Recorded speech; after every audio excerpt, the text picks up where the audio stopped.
It is March 14th, 2016, and this is Global Skywatch Radio. Tonight, we're going to talk about things that are happening in the world today and what it means to you, what it means in light of chemtrails, geoengineering, and we're also going to go over some news stories. If you want to call in, please go to globalskywatch.com/live for the phone number, and I'll also read it to you on the air here, but that's the quickest way to find it, globalskywatch.com/live. If you want to call in and you want to speak, please call 605-562-3140. That's 605-562-3140, and the access code is 156230. This is not flashy. We don't make this into a show format. This is a meeting format for those who want news and information about what's going on in the world regarding the largest crime against humanity in human history. We also invite you to call in and talk. Please call into the console,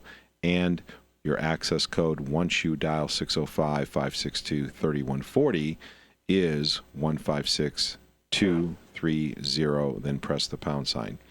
I'm leaving the phone lines unmuted at the moment because we only have a handful of people with us, so I would love to have you join us or speak up if you'd like to say anything. I'm going to start going over some news articles. There's much I've wanted to say for a long time. Mondays are probably the busiest day of the week for me, and I've literally been on the phone probably about 6-7 hours today. Just got off minutes before, and it's just incredibly difficult to find the time to make this work. But we're going to go ahead and roll with it. I try to prepare throughout the week by putting some stories together that help you and everyone understand what's really going on in the world today. My name is Russ Tanner. I founded Global Skywatch for the purpose of exposing this crime against humanity. I smell and taste the trails in the air as they descend to the ground, and they create different tastes and scents. They taste like metal, pharmaceutical, sleeping pills. They taste like toluene. They taste like and smell like acetone. They smell like model cement glue. It depends on the type. One of them, which has become the most common, one of the most common types I call the swamp water type, actually tastes like an upper respiratory infection. I'm one of those lucky people. There are articles about people who can smell and taste the infection when somebody has upper respiratory infection. I'm one of them, and this is part of the reason I do this meeting, is because it's really important, because when they do spray the swamp water type, which is the one that smells like an upper respiratory infection, many people get sick in our area. I see people respond to it. Many people are very sensitive to it. And even though it's not well known now, people are reporting to me that about 30% of the strangers they meet are now aware of chemtrails. I flew to Florida last week, spent a week to actually 10 days in Florida at a band reunion, which was the time of my life. It was absolutely awesome. And spent time with friends and family. It was a great time. Had somebody behind me when I was waiting for the TSA line on the way back, actually talking about chemtrails, and I wanted to turn around and join in the conversation, but I didn't want to risk having some problem with TSA or something, so I figured I'd keep my mouth shut because I needed to get home. Anyway, some things I learned during this trip, and I want to share with you. Being someone who can smell and taste chemtrails, I feel very responsible to publicize this information, make it public so you know, because many people can smell or taste it, and those who do are not doing radio shows. I feel a very strong conviction to do this because the world needs to know what's happening. One day, this information will be commonly known, and it will be widely accepted not too long from now. But not before the world goes through tremendous amounts of turmoil, which we are on the brink of right now, including war with Russia and China. We're being set up for that. I've been telling friends and family that was going to happen, since the 90s, because this was all forecast a long time ago. And maybe we can get into that a little bit tonight. I have a collection of stories that I put together for quite a while that I want to share with you. And I want to invite everybody who wants to come to our Facebook group. If you don't know about it, go to globalskywatch.com and click the Facebook link at the top. First thing I want to go over is the trip to Florida. I want to tell you what I learned. Flying, I always fly in a window seat. I look out the window and love to watch what's going on when that's when we're flying. And forgive me for stuttering here. I'm kind of multitasking here, and trying to keep track of what's going on with the phone console while I talk. Anyway, going to Florida, tremendous time. Let me zoom in here so that we have a good, we have a graphic that makes sense when people log into the live stream. All right, some things that I learned. Flying down to Florida. I live in Maine, outside Bangor, Maine. Flew out of Bangor into St. Pete Airport. And I will tell you that the chemtrails, even at 33,000 feet, are there just like they are on the ground. One of the last times I flew was in 2010. And at that time, they were just beginning to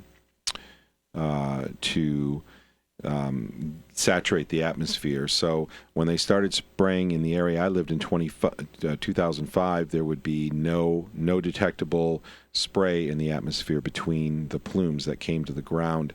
So it would become completely clear. I would have no symptoms, no detection of the smell or taste of this in the air. By the time 2008 rolled around, that was no longer the case. Flying at these altitudes, you can see the entire flight. And I used to fly every year when I was a kid. For many years, I flew every year. Flew all the way from Florida to western New York up to Buffalo, and also flew to Colorado, flew to California, flew to Hawaii. So I've flown quite a bit in my life. And what I can tell you is that normally visibility was beautiful and crystal clear. That is not the case anymore. There is a very bright sheen around the earth that was not there 10 or 15 years ago. It simply was not there.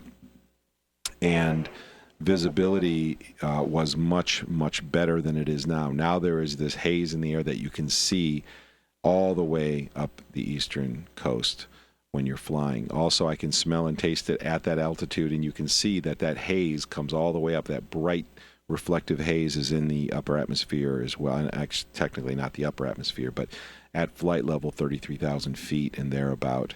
And of course, you can see the chemtrail jets a few thousand feet above our altitude spraying the entire way. I got some video of it, but not that it matters, because a few more videos of chemtrails are not going to make a difference today, the way things are going. So anyway, the whole atmosphere has now been saturated to the point where there are no breaks. I do notice that on the way down, when I was flying down, the intensity did become higher when we were over Boston and New York City. And that seems to usually be the case whether I'm driving or flying. Those areas just have more concentrated particulates in the atmosphere. And I'm not just talking about pollution particulates at all. I'm talking about chemtrail particulates, because normally when you're flying, you wouldn't be smelling or tasting pollution in the air. At least I never did in historically in my life when I flew. That's no longer the case. Now you can taste this stuff. And so on the way down, Boston and New York and a little bit south of New York were the highest intensity. Maine was the second highest intensity. And as we traveled down through the Carolinas and Florida, it kind of leveled off to the standard, what I call average intensity. On the way back, however, we didn't have the concentration didn't have as much concentration in New York City and the Boston area. It was actually milder than it had been the flight before. So it was much more uniform on the way back. Why? I don't know, but I'm just sharing my observations in case there's a scientist, physicist, particle physicist, or someone out there who can use this information one day to help us stop this notorious crime against humanity. When I was down there, Florida, it's interesting. When I took my trip down in 2010 in Florida, it was very similar to Maine. Maine was a little worse, but not that much worse in intensity. It wasn't that much worse. But what I notice now is that Florida, for the 10 days I was down there, was much milder than it was in Maine, than it has been in Maine. So that's a big difference from 5-6 years ago when I was down there. I also noticed that they didn't look like a war zone when you look out. When you look out over the Gulf of Mexico, it didn't look like a war zone out there. like it did previous years when I went down there. It would just look like there was a war going on over the Gulf of Mexico, and of course the prevailing wind is onshore, carrying all of the particulates onshore, and you could smell them 24/7. I stayed in the Dunedin area this time. I grew up in Newport Richey, Florida. I have some relatives down in different areas in the Tampa Bay area. So I stayed in the Dunedin area, and I will tell you that it was much milder than I've ever experienced it down there. It was an incredibly nice break to be able to breathe mild air. Now, the first night I was down there, and I wish I could get the dates for you. I guess it was a week and a half ago on, when did I fly down? Thursday. It was Thursday. I had a band reunion, so I flew into the airport, went right to Sam Ash, which is a music store, rented a Les Paul guitar, and then went right to a rehearsal that night. So, boy, that was an exhausting day. I had a rehearsal the next night and then did a show on Saturday night. The air was amazingly mild compared to anything that I've experienced.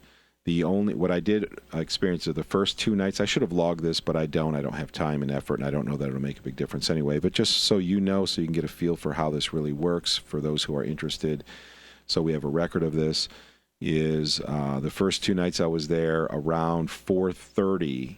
It was right around 4:30 both nights, on Thursday night and Friday night. We got hit with a real bad model cement glue plume.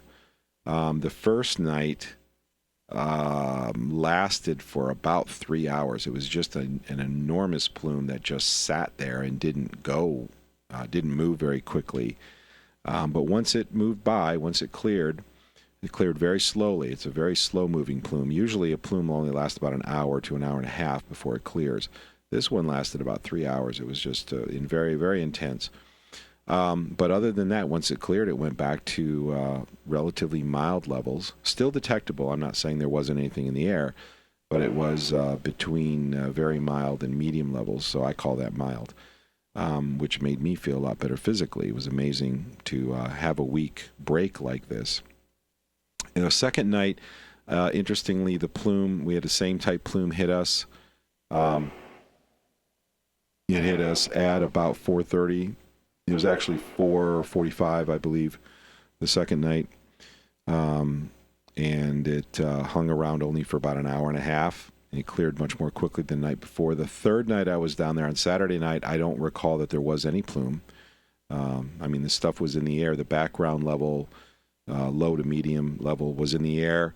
The fourth night, the 4th, 5th, and 7th, there was another break day where we had no plume. But usually the hits came around rush hour time. And there would be just one plume. It'd last for about an hour and a half or so on 3 other days. And that's it. So don't know what's going on. I don't know if I just happened to hit Florida on a mild week, which is entirely possible because the very general pattern I'm seeing of spring right now is 2 hard weeks and 1 mild week. But that pattern is interrupted by fronts that come in. So if a front comes in, then we will get sprayed really hard, usually with the iron aluminum type, and the model cement glue type is also used in front of snow or during colder weather. The iron aluminum type is used usually when it's warmer in front of rain. Those are at least my observations for what it's worth. I can only guess that the model cement glue type, which has now become the most common type and also is the most potent type in terms of the symptoms that it causes me to have, is possibly perhaps a polymer. I don't know for sure, but it may perhaps be a polymer that is being used to create snowfall, perhaps. But I don't know for sure, but that's just a thought. So that was my Florida trip. It was an incredible break. Came back to Maine, and it was absolutely horrible and horrendous. And I will also say I've been very reluctant to openly come out with this for the last year, but I have to be honest. I don't want to scare anyone. But what I've noticed is about 14 out of 15 times that I go into Bangor, because I live about 40 minutes outside Bangor, and I come back home, as I get 10 minutes from my house, the intensity gets notably worse in about 14 out of 15 times. This began happening in 2013, I believe it was. That's the first time I actually started noticing that it was consistently worse where I lived. And it made me wonder if I'm not being targeted. I don't like saying that because it sounds self-important, but I don't really care. All I want is the truth. For those who are willing to research, it's the truth. And only about 1 out of 15 times when I come home is the air the same as it is in Bangor. But as I'm driving out of Bangor, it's usually at X level. I can tell you exactly what the intensity is. And then as I get 10 minutes away from my house, between 5 or 10 minutes from my house, then it just usually gets worse. And so whether that's a targeting or some kind of coincidence or flight pattern, I don't know. But that's been going on since about 2013 now. And it took me a while to really confirm that that was going to be a consistent pattern, because I don't go in and out of Bangor enough to get enough data to confirm that. But now that I've done this for a couple of years, I can tell you it's pretty consistent. And that's just the way that it is, unfortunately. Okay, if there's anything else I can remember about my trip and the things I've learned about the spraying in Florida. Florida's gone all high altitude. Like I've said before, I've written an article, which I think is really, really important for people to understand, is that they're hiding by spraying at higher altitudes and using short plumes instead of long plumes. Remember, a whistleblower has come out and said that they wouldn't be as scared about the chemicals they're spraying as the chemical they're using to make the plumes short. And they are indeed making them short and dissipate faster. And whether they're using a chemical to do that or they're just spraying less, I don't know. But that's interesting that a whistleblower did make that comment. All right, let's go over some news stories. Again, this is a meeting. This is not something flashy or something that I want to have make a flashy show. I will have guests in the future as I think it's appropriate, but I think it's really important that we get hard information out and specific information to help people grasp that this is absolutely reality. Hundreds of people have contacted me who do smell and taste the trails in the air.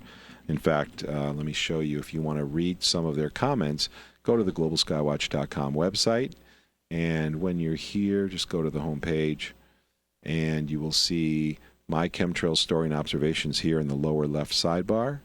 Click on that, and there's a couple different places where you can read comments that people have made. Let's go to in the my observations in the left sidebar. Here's a list of stories, articles that I wrote to explain my personal experiences as someone who can smell and taste this stuff. And I'm not saying that I smell and taste it mildly. I'm saying that is overwhelming to me and it is life-changing. And that is the truth. And hundreds of people have contacted me now with the same experience. This is in the air and it's affecting everybody, and to ignore it is a crime of ignorance, is a crime of intentional neglect. And we have to be involved. So, chemtrail types right here for the story down in the left column. You can click this link right here saying jump down to the list of chemtrail types, and let me just go to the model cement burnt plastic type. That's the most recent type, so it's in the list of the different types. It's at the bottom, and I'll just give you a sample of some of the things that people are saying. Here's somebody's saying makes them extremely dizzy, almost falling, increased tinnitus, fuzzy head, stuffy nose and throat. These are some of the symptoms that people are having. Been smelling the many types of chemicals in trails frequently. One day it was the dryer sheet smell, burning plastic or rubber. Increased feeling of fatigue, brain fog, and all the symptoms that go along with it. Here's another person. A number of the new smell is toluene. Okay, this is somebody actually suggesting to me, is this toluene? It is so strong and overpowering, 1,000 times stronger than when my husband used to do model railroads. See, I know what model cement glue smells like because as a kid I did models myself. I was into jets and rockets. I used to build models, and I know exactly what it smells like. And that's what the new type smells like. So it's amazing, not amazing at all, actually, that somebody would write this and confirm my story. Lungs clogged, brain swelling, stuff is getting deadly. I completely agree. So you can, here's just a bunch of comments you can see here from people who have written in. I worked out in the yard smelling something like hot plastic, like a beach ball kind of plastic smell. Exactly. That's one of the types that I keep smelling. Sinuses are swollen, almost closed. That's the way I live. My sinuses are almost swollen, closed 24 hours a day. And if they do open, it's only when the air gets mild. Always only when the air gets mild. If the air doesn't get mild, they do not open. And, of course, that is life-changing. This is very real and very inflammatory for some of us sensitive people. Air smelled like burnt rubber. Here it is almost consistently for the last couple months with rare exceptions. Here it is. Still smells like burnt rubber. Let's see what we have here. So on and so forth. But you can read these. This is just full of comments and emails. This is all anonymous, so people don't give away their identities. But there are many people who've contacted me who smell this. You can also go, besides the chemtrail types article here, you can also go to the article called Smelling and Tasting Chemtrails. Let me find it down here. Smelling and Tasting Chemtrails right here. Click on that, and I've also inserted some articles at the end here. Here are a whole bunch of articles from people who've written me who also smell and taste it. Sulfur was a common odor a while back. Freshly cut grass, which is actually musty hay, which is a smell associated with phosgene gas, which is a nerve gas from World War I. I've been very concerned about that because there was a whistleblower saying that they were spraying phosgene. I don't know if it's true, but my symptomology matches with it, and also the smell and taste matches. So God only knows what we're being sprayed with. So there's some things about the smells and taste that we are experiencing. If you want to call in, I will be opening up the phone lines. You can. We've got some people on the phone lines right now, but I'd love to chat with you. Want to go over some more information. Here's an article. One of the things that I am pushing that's very, very important and very pertinent is this article, or this subject, I should say. Here we are. MSN is reporting mercury found in fog off California coast. This had better wake people up, I hope. I have been saying this, and in fact, let me show you the article from originally was posted in 2010. I wrote an article and put an article together called Do Chemtrails Contain Mercury?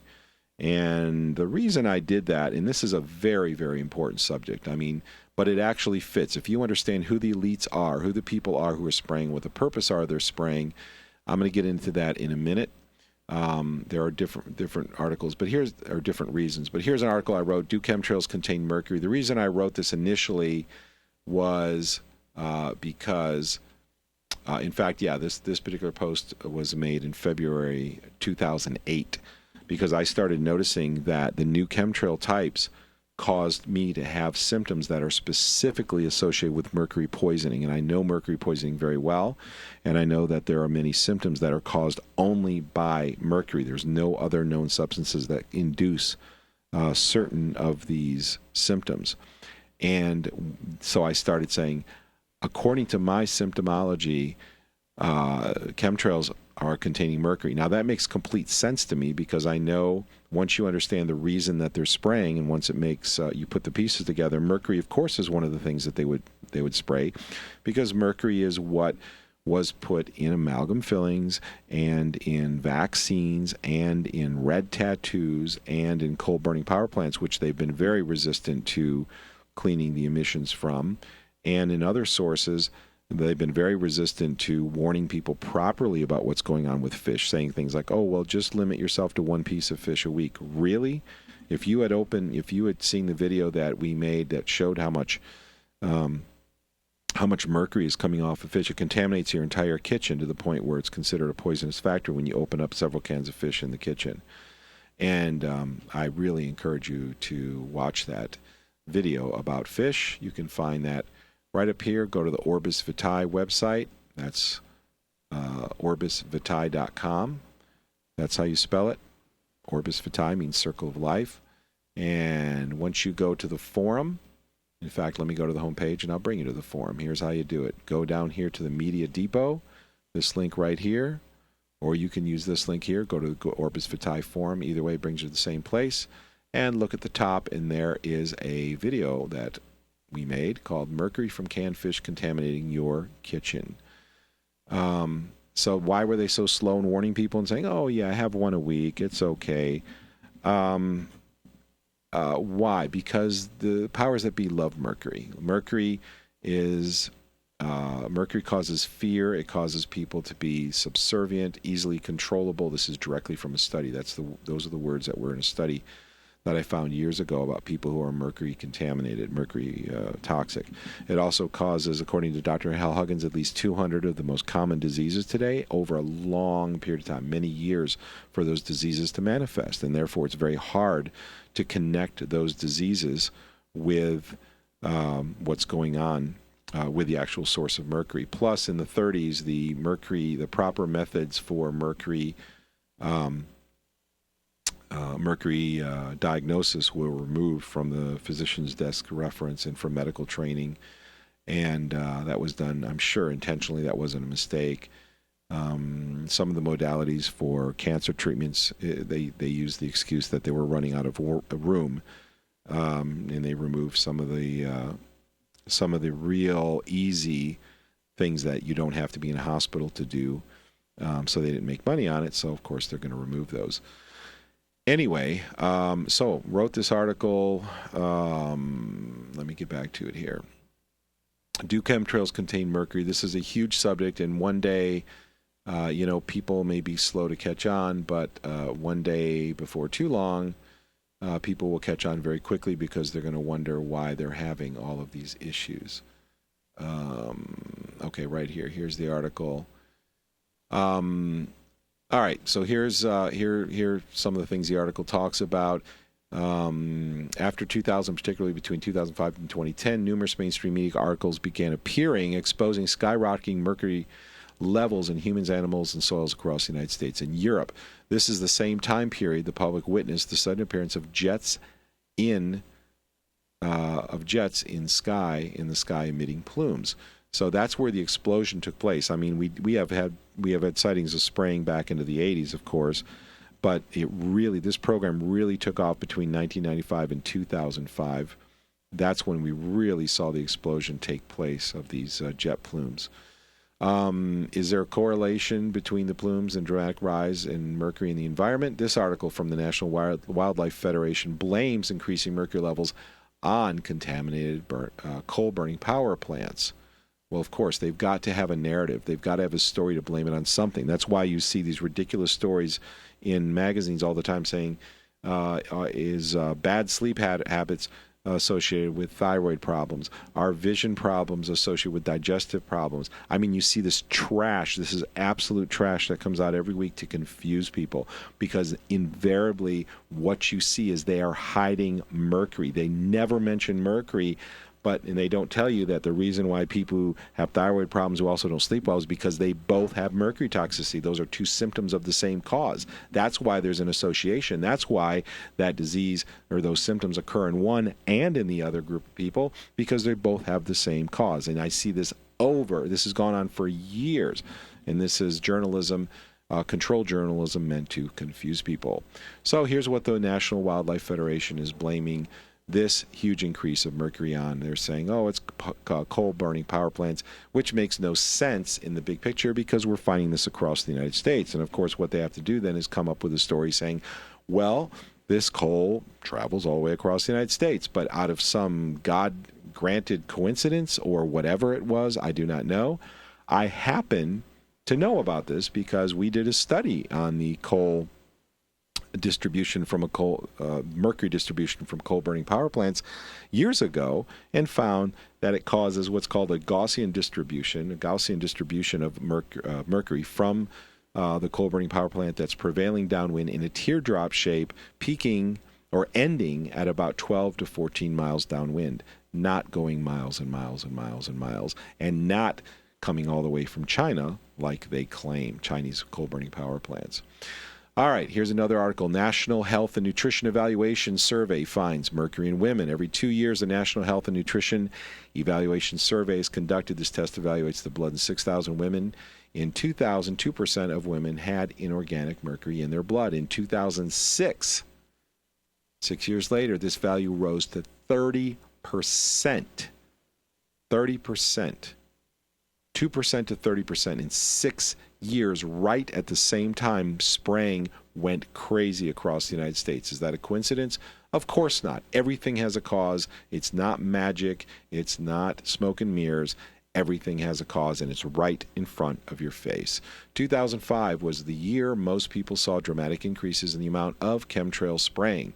The mercury in these tests are inorganic, so we know it does not come from fish. And this mercury is known to be from non-point source. And this is right from the study. It's non-point source. In other words, it's not coming from a single source. It's spread so wide and so far, it's coming from a large distribution source. What could that possibly be? Well, because of my symptomology, again, I will tell you that my set of symptoms, there are specific symptoms that are related directly to mercury.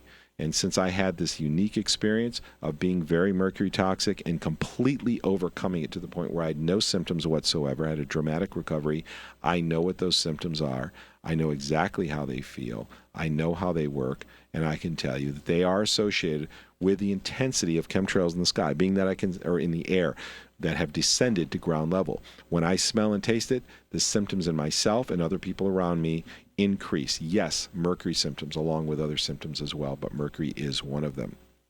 Okay, mercury rising in Americans from 3% to 30% between 1999 and 2006. This video exposes a tenfold increase in inorganic mercury levels in Americans between 1999 and 2006.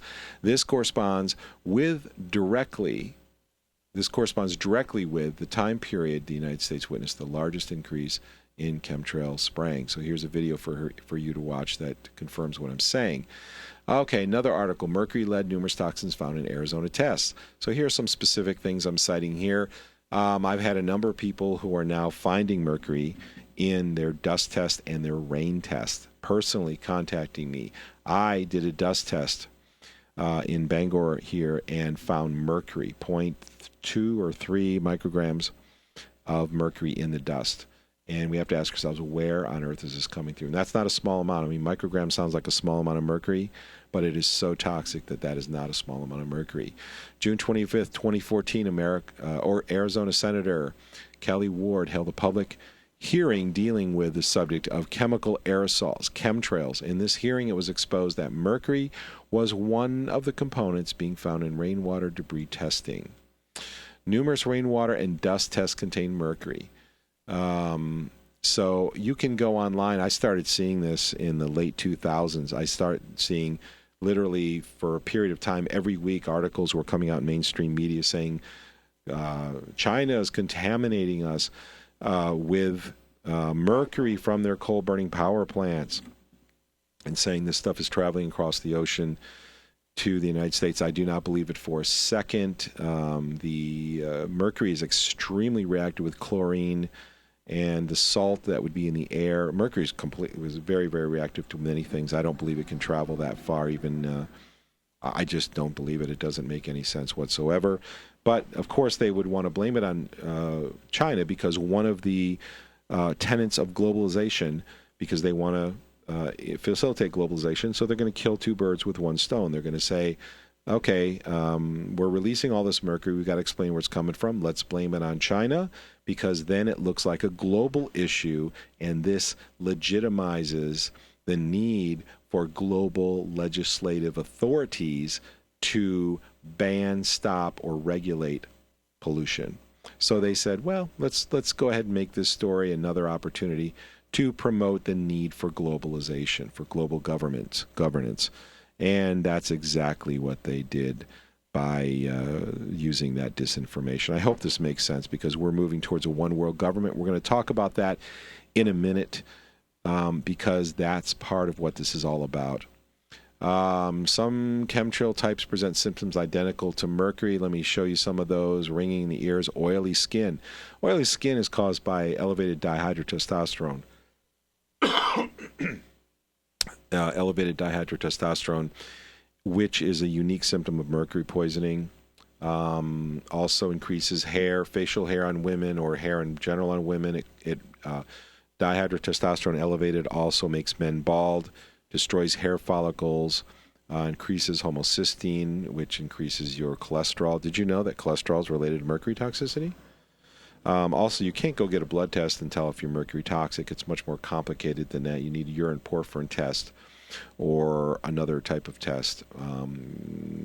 Blood tests are not very useful, and that has fooled doctors for a long time. Even though this has been known in medicine, doctors have not been properly taught this, and so I cannot tell you how many people called me saying, I spent 5 years, in fact, this was my story too, I spent 5 years trying to find out why I had fibromyalgia, why I had depression, why I had this and that and the other, and I went to a doctor, quickly thought of mercury as one of the problems, had a blood test, the doctor assured me it wasn't mercury, spent the next 5 years looking for other causes, and now I've come full circle finding out that it probably is mercury after all, because the blood test I was given was worthless. Don't fall into that trap. Chinese coal-burning power plants, not the source of widespread mercury. Please check out this article. Also talks about coal fly ash may very well be one of the components. You can see the fingerprint of coal fly ash does match some of the chemtrail types. Of course, I believe there are a wide range of types being sprayed. However, there is a footprint match in some of the tests that have been done, which are very interesting. Why not use free garbage to spray on us to accomplish the things that are being done? Did you also hear in the state of Maine and across many states, they're trying to get rid of wood-burning stoves? This is a psyop. I want to explain to everybody who's seen these stories, and it makes you mad, makes you upset.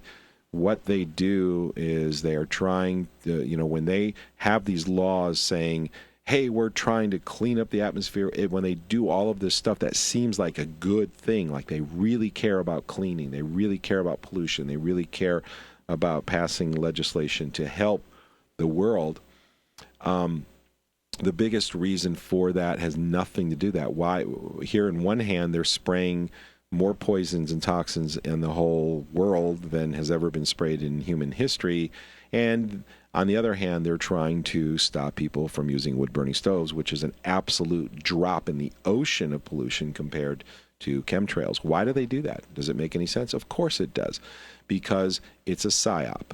And there's a saying going around, everything is a psyop. And I just get so passionate about sharing with people how this works, because this is absolutely critical to understand. Otherwise, you will be deceived.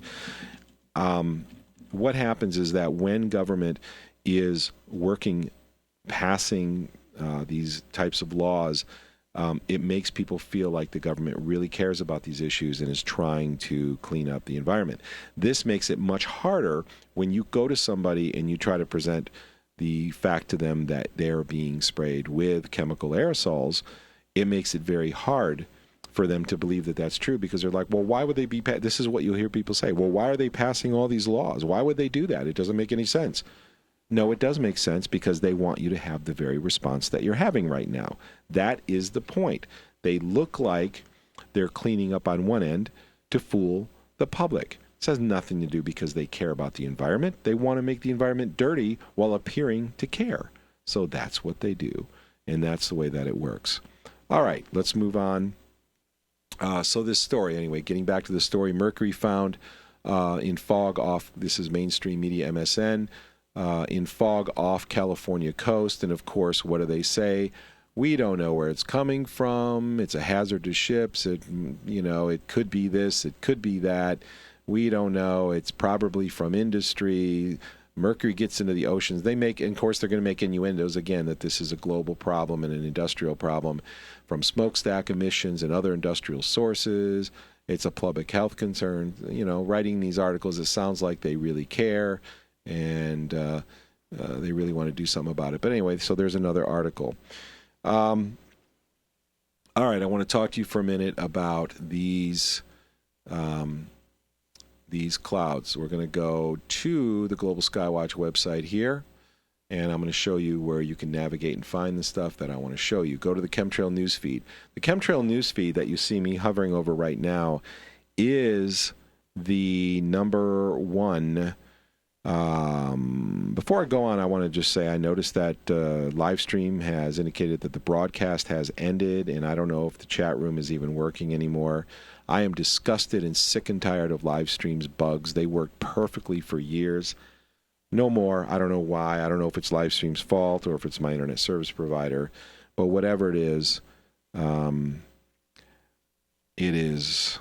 very disheartening to see this happen over and over again. But I hope that this broadcast is still happening. If nothing else, it will be put on YouTube so people can hear it.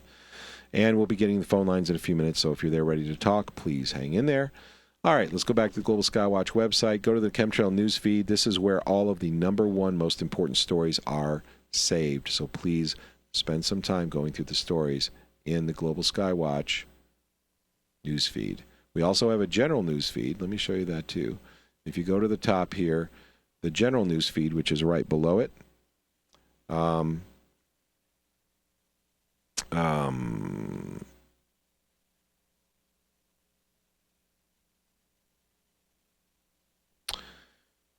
okay, sorry, I'm just getting a message coming in. The general newsfeed covers all non-chemtrail articles, things that are everything else. That's a very busy news feed. It's updated almost daily with important news, information, and newsletters. Please check it out. All right, back to the Global Skywatch news feed. What's going on with all of these oil slick clouds? If you look down, here's an article called Petroleum-Based Oil Slick Clouds, Another Chemtrail Artifact. There are many artifacts that we're seeing of this from the spraying of chemtrails, and this is one of them. And here we have some videos and pictures of these oily clouds. These are not rainbow refraction. This looks like inner reflection or refraction, but not of water. You can see that the colors are different. It looks like an oil slick. Interestingly, a whistleblower, here's some other interesting ones. A whistleblower came out and admitted that, one of the early whistleblowers, that petroleum is being used. And I hope you listen to what I'm saying. This is absolutely astonishing, but it lines up with everything that I've observed in my sense of taste, smell, and my tests and other articles that have come out with other people sharing information, is that petroleum is being used as a carrier for mercury. If you were to just spray mercury, it doesn't stick to anything. It can blow away. It'll fall down on the ground and then be, bound up to stuff in the soil. However, if you used an oil, a petroleum-based carrier for the mercury, then it sticks to the lawn, it sticks to trees, it sticks to your car, it sticks to your windshield. Have you ever seen the oily film on your windshield when you go out? Well, people have taken some of the residue that they found in their cars and their windshields and had it tested, and guess what? It has mercury. So this early whistleblower may very well have been telling the truth, that petroleum is being used as an oil-based carrier for mercury, and that's what these are seeing. We're seeing petroleum clouds in the sky that are showing us these oil slick artifacts that we're seeing everywhere in the sky. Here's one coming out of a jet. We can see it right there. Right there. Here's another one. So please be aware that there is a very congruent, a very common sense backstory to all of this that we're seeing going on in the sky. These are artifacts. We're seeing all kinds of artifacts, and of course, meteorologists and mainstream media just continue to try to explain these away. Let me look at a couple other links here I want to share with you and see if these things are things that I want to put up. Okay, that video I've already shown you. This one. Okay, let me check this out. Bear with me for just a moment while I pull this up. Again, I don't have time. Okay, here, this is something I want to talk about. I'm gonna hone way in here. I don't know if the person who provided this wants to have their name known, so I'm going to show the picture without revealing the source. Okay, here's a picture. We see all kinds of pictures like this coming across the internet, coming across our Facebook group. And a lot of people are confused by this. They're not sure what's going on or what's up with this and what's going on. Kim just messaged me the live stream event has ended. Let me ask her if you can still hear it. We really do need some help getting a new live stream set up. I have somebody helping me, a wonderful volunteer. It's taken quite some time to get it done, but we are making progress in getting another live stream set up so that we're not dependent on live stream to do that. I'm going to go ahead and refresh this page and see if I can have any luck with this. Yeah, I really don't know. Oh well, par for the course. Sometimes I wonder if I even should bother doing this anymore. But in the meantime, at least this will make YouTube. Okay, let's talk about this thing we're seeing in the sky. And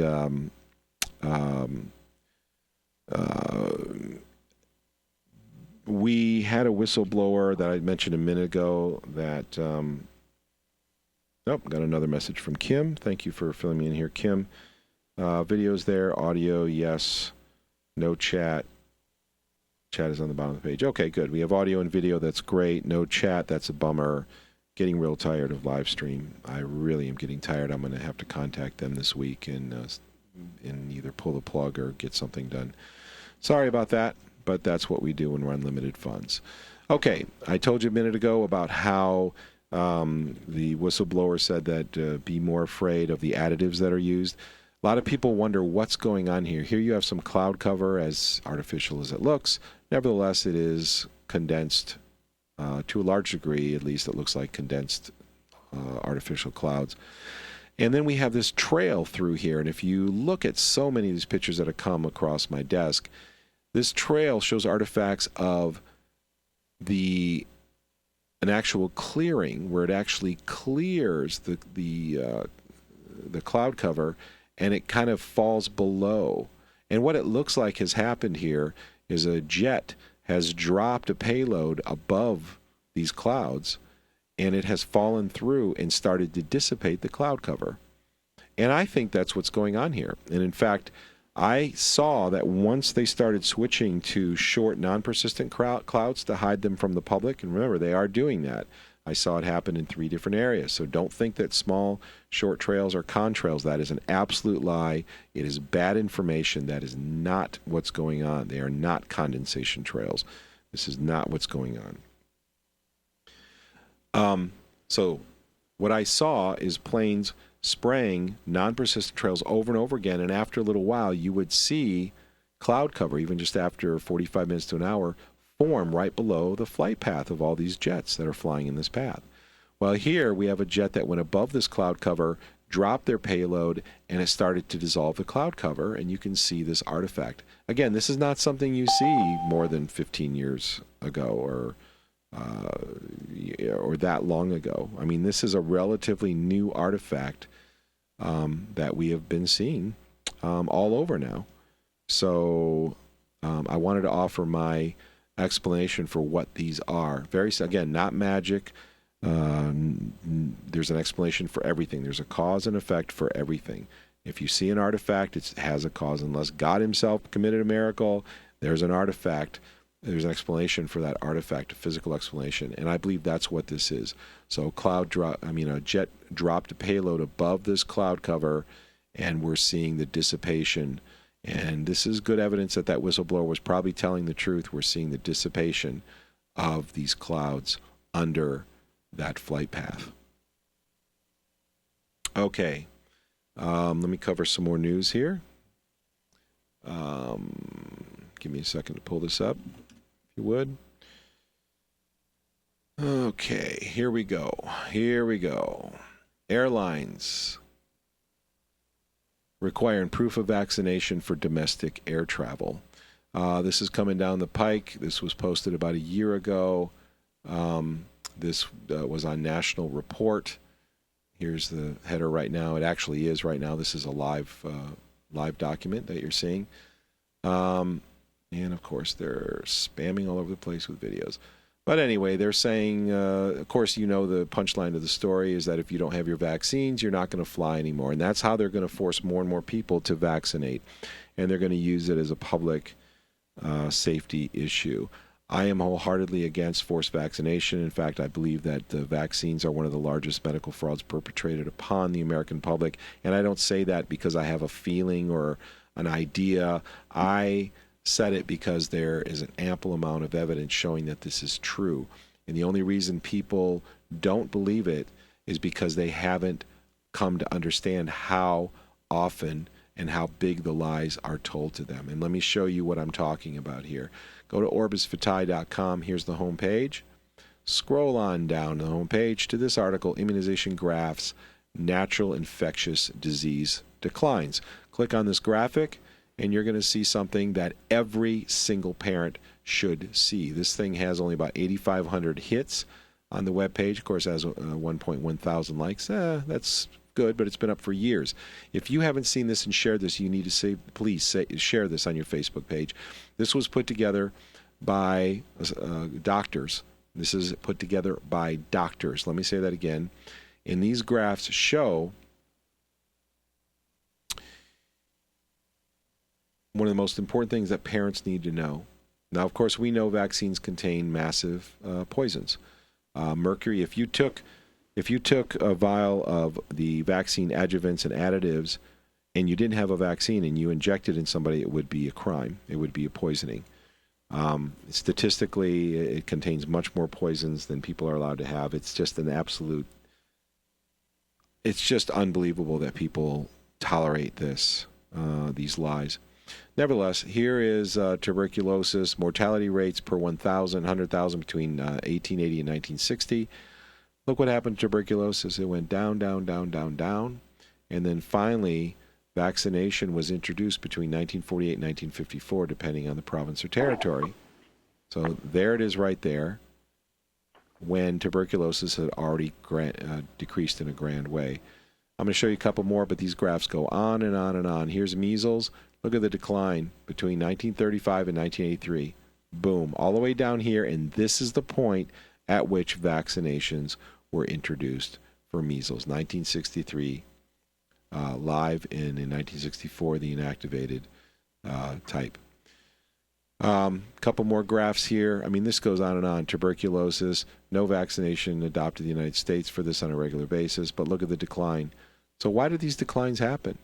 The pharmaceutical companies take credit for it and say, look, vaccine, every time you have some vaxxer say, vaccines have eradicated disease in the United States. Oh, really? So what happened here? What is all this? Okay, 1918 to 1916, or 1960, look at what happened. Pertussis, United States, mortality rates per 100,000. Pertussis vaccine introduced here. And then they take credit for the decline. This goes on and on. Scarlet fever, no vaccination, but look what happened to scarlet fever, right? Influenza, look what happened. This is plumbing, hygiene, soaps, antibacterials. This is what got rid of diseases. Don't let them lie to you. So, getting back to our story, here's what we have going on in the United States, and get ready for this because they want to vaccinate. This is part of, I believe, the depopulation program. And there's been some interesting quotes by historical figures to support that. Airlines are going to require proof of vaccination for travel of all types. I believe that's going to come down to that's also going to come down to traveling in and out of cities too. So be on the lookout for that. This is not a joke. This is very, very serious, and it's going to get intense. And it's going to come to the point where you can't go in or out of a city without showing your papers. And if you haven't been vaccinated, you're going to get on the bus and you're going to go get forcibly vaccinated, or you're going to be held indefinitely. And that's what they're going to do to you.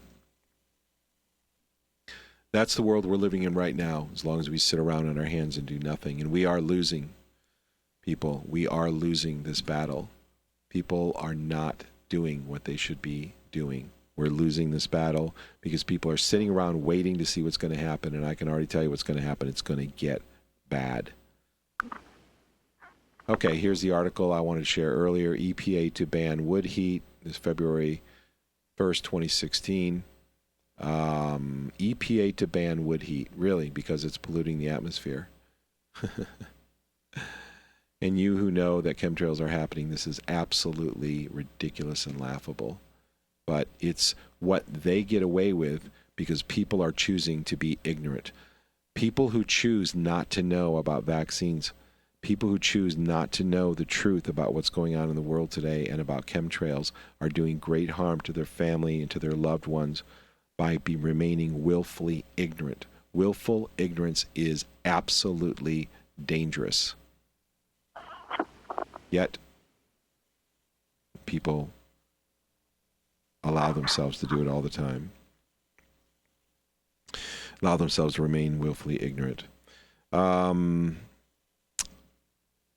Okay, a couple more things I want to share with you. Here's another article. Gunk falls from sky in Harrison Township. So here we go with ads hitting us, which are absolutely annoying. Okay, gunk falls from the sky in Harrison Township. These are live web pages. That's why we're getting all kinds of garbage going on here. Got videos playing and ads playing. But nevertheless, Harrison Township resident holds a pill container with black residue scraped from his 2008 Dodge pickup. Okay, again, what I believe is happening here, just simple explanation. I don't think it's anything complicated. But the equipment that's being used in thousands and thousands of jets to dump all this stuff in the sky is going to have accumulated gunk. It's going to have malfunctions, and you're going to see artifacts. And so we've seen for years now, which is something pretty much unheard of before 2000. It was very, very rare, but now we see it on a regular basis that people come out and they've got all kinds of gunk on their vehicles and all kinds of strange things going on. It's very simple. There's nothing more. This is just another artifact of the massive number of jets that we have that have pipes, tanks that are pumping this stuff out. And when it doesn't disperse correctly or it coagulates within the system, you're going to get these strange artifacts like this. That's all it is. No big surprise. It should be expected. All right, a few more articles I want to go through with you. Threat of colony collapse disorder. This makes me sick when they're trying to blame the colony collapse disorder on pesticides and they're trying to blame it on other things. Okay. And what's really happening is I saw myself, ladybug colony and the bees die. I saw the bees die the year after they started spraying us in Jamestown. They started spraying us in 2005 in the winter, fall and winter, and fall in the autumn actually. And the next year the bees were dead. And now some of them made a little bit of a comeback because they backed off a little bit. I think they hit too hard and they backed off, and they've had to kind of regulate the way that they spray. But they've gotten really good at spreading across the sky in many areas now, where you go all day and you don't hardly see anything. You might see some artifacts, but normal people are not going to. People who don't know about this are not going to recognize this. So we have all these articles coming out that blame this on colony collapse disorder, on pesticides. I believe it's all disinformation. This is just another artifact of chemtrail spraying. Is it just a wild coincidence that all these collapses happen in concert with chemtrail spraying? No, it's not. All right, there are other things I want to share with you here. I could go on with other news stories. I notice it's already after 10 o'clock already. We got a little bit of a late start. Do want to talk about a few things, a couple other things, and then we'll open up the phone lines. And I want to get Kim on here as well. And Kim will probably take over the second half of the show. But I do want to share a couple things with you, so give me a second to pull. Let's pull a couple things up here. So bear with me for a second while I do this. Okay, here's another thing I want to share with you so you understand what's going on in the world here. This is the way it works. I hate lies and disinformation. I have a special hatred in my heart for the lies because it confuses people and it causes people to buy into things that are harmful. NASA Airborne Science Program. Here we are, another alternative fuel costs on contrails and cruise emissions. NASA is a leading producer of disinformation, as you saw with the cloud charts that they put out claiming that these are contrails. They're putting out more disinformation here, talking about the alternative fuel effects on contrails and cruise emissions. So basically, they want to help convince the public that these contrails, quote unquote, that people are seeing in the sky are really caused by jet fuel additives. But we have to ask ourselves, is it a wild coincidence that, these things all started at the same time and they started gridding our sky all at once, and they have nothing to do with the release of these jet fuel additives? The timing doesn't match up. The artifacts don't match up. It's just they have no relationship to each other. But this is part of the line that's going to be sold to us by the EPA. Is the EPA is going to tell us, hey, the contrails you're seeing in the sky are a side effect of jet fuel additives, and we're going to work on this problem. We're going to work on this problem. This is why you haven't seen them before. This is going to help to alleviate the growing part of the population that does realize that contrails have not been classically produced by high bypass turbofans, but now they are. So what changed? Well, they're going to say jet fuel additives. I'm going to say that's an absolute lie. It's another piece of disinformation. Believe me, they can throw out disinformation at any time, any way that they want to. Another news story. Okay, Anonymous releases NASA documents proving something unbelievable. So what is so unbelievable? Evidence of an extensive drone weather modification program that prove chemtrails exist. The data reveals information about NASA's connection to weather modification research in a log of a DC-8 jetliner which was conducting a flight in accordance with their alternative fuel effects on contrails and cruise emission projects. So more information about all of this stuff. I do have some local documents I won't take the time to show you, but German study talks about jet fuel additives. There's a lot of talk about jet fuel additives right now. But again, that's the EPA position. The EPA is going to try to convince the public that this is all a side effect. Contrails are a side effect of jet fuel additives. And oh goodness, they're trying to do everything they can to stop the pollution being caused by these additives. And that's why these contrails are covering the sky. And that's why they are being shown now to contain metal particulates that do drift to the ground. This is all in front of our face, and the lies are just blatant and stupid. They're absolutely stupid, but people buy them because they're not paying attention. The public is just thinking that they can go ahead and watch their sports, and there's nothing wrong with watching sports or entertainment as long as you're not neglecting to educate yourself about the end-of-the-world scenarios that we are encountering. I'm showing these to you out of order because I didn't have time to probably prepare for this show tonight, but I want to share. Same article, mercury found in off of the coast. All right, let me see if there's anything else I can share with you. Video on YouTube about the hum. All right, here's a video that actually records the hum, lets you know what it sounds like.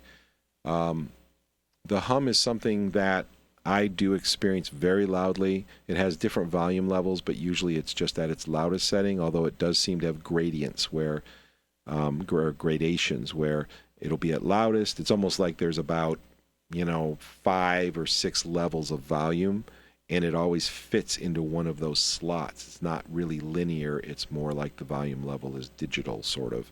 That's how I experience it, but most of the time it's at its loudest level. The hum, usually in the past I've measured, it's been 72 hertz. This last week, there was a stretch for about 4 days where the hum, actually I haven't heard it today, but the previous 4 days, it's been really loud, and I measured it's 82 hertz is the frequency of the hum. The way I measure the frequency of the hum, for those who want to know, is I find an online tone generator, and I'm going to show that to you now. Let me bring it up. Give me a second.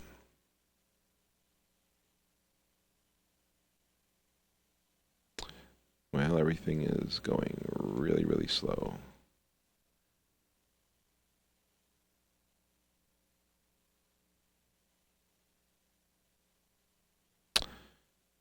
Okay, well, this isn't the one I usually use, but it'll work. OnlineToneGenerator.com will work just fine. You can put the frequency in here, and then I match it, and I use a sine wave because it actually sounds like a sine wave, what I'm hearing. When I hear the hum, it sounds like a sine wave. And I know the different sounds of the waves because I have been a musician and an electronics person, and that combination of those two gives me the ability to, or lots of experience in knowing.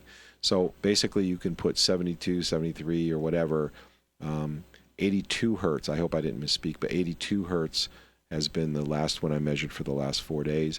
You just put that in there, hit play, and I match the tone with what I'm hearing on this tone generator, and then I can tell you exactly what the frequency is. I do not have perfect pitch, so I can't tell you what the frequency is just by listening to the frequency. I do need a reference, such as this tone generator, to actually measure what the frequency is at any given time. I do want to get into a couple more spiritually minded things here. Bear with me for a second as I look up a couple articles that I want to bring to your attention. The biggest response I've gotten from people who enjoy listening to this information have been when I get into the spiritual side of things, what's going on in the mind of the people who are spraying us. And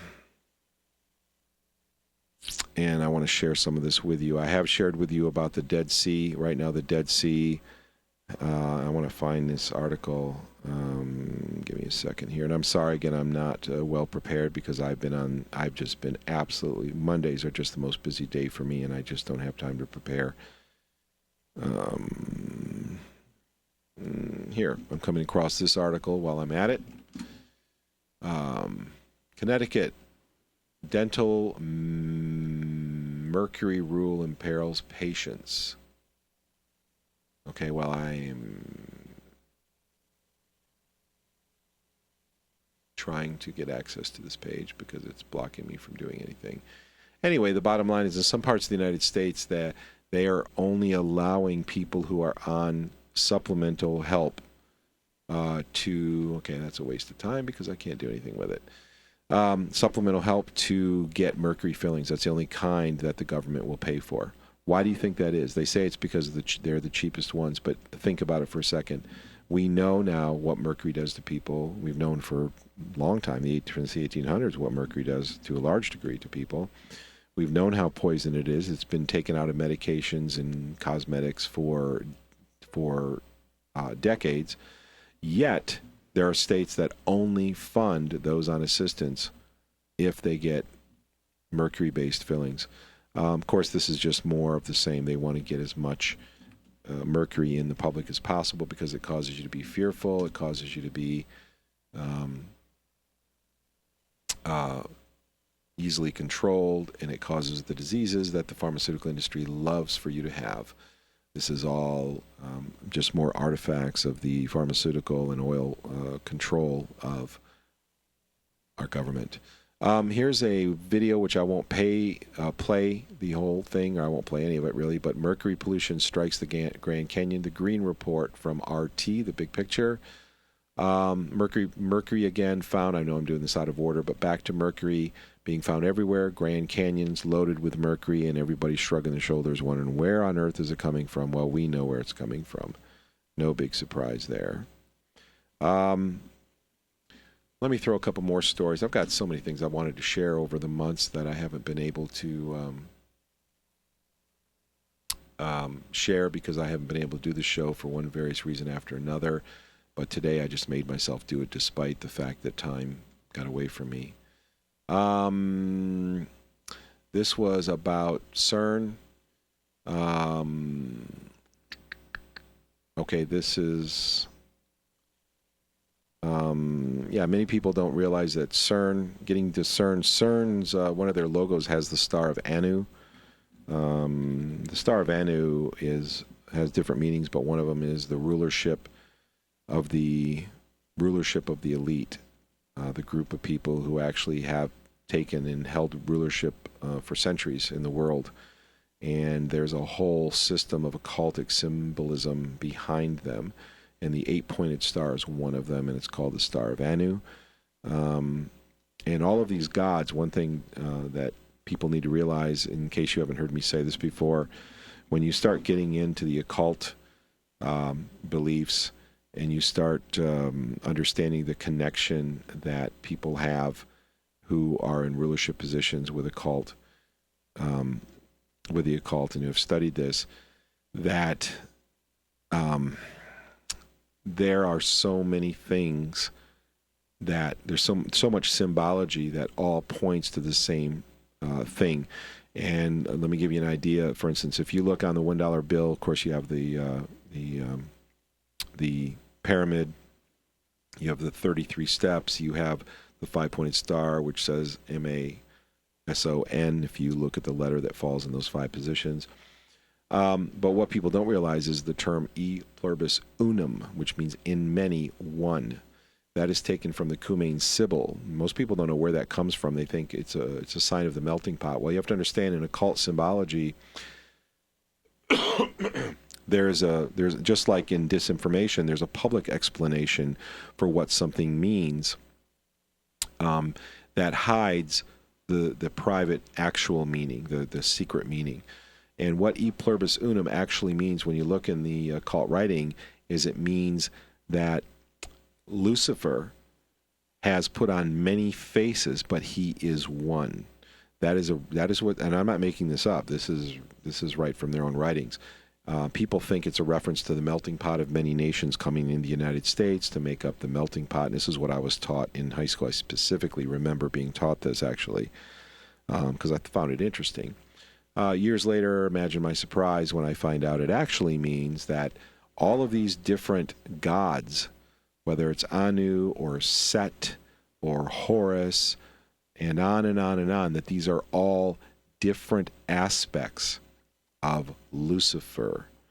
And that's what e pluribus unum is a direct reference to. That phrase only occurs like it does in that document, and it explains in that document what it is. This was exposed by Tom Horn, who is a researcher, and I followed some of his work and found these incredible gems there that I wanted to share.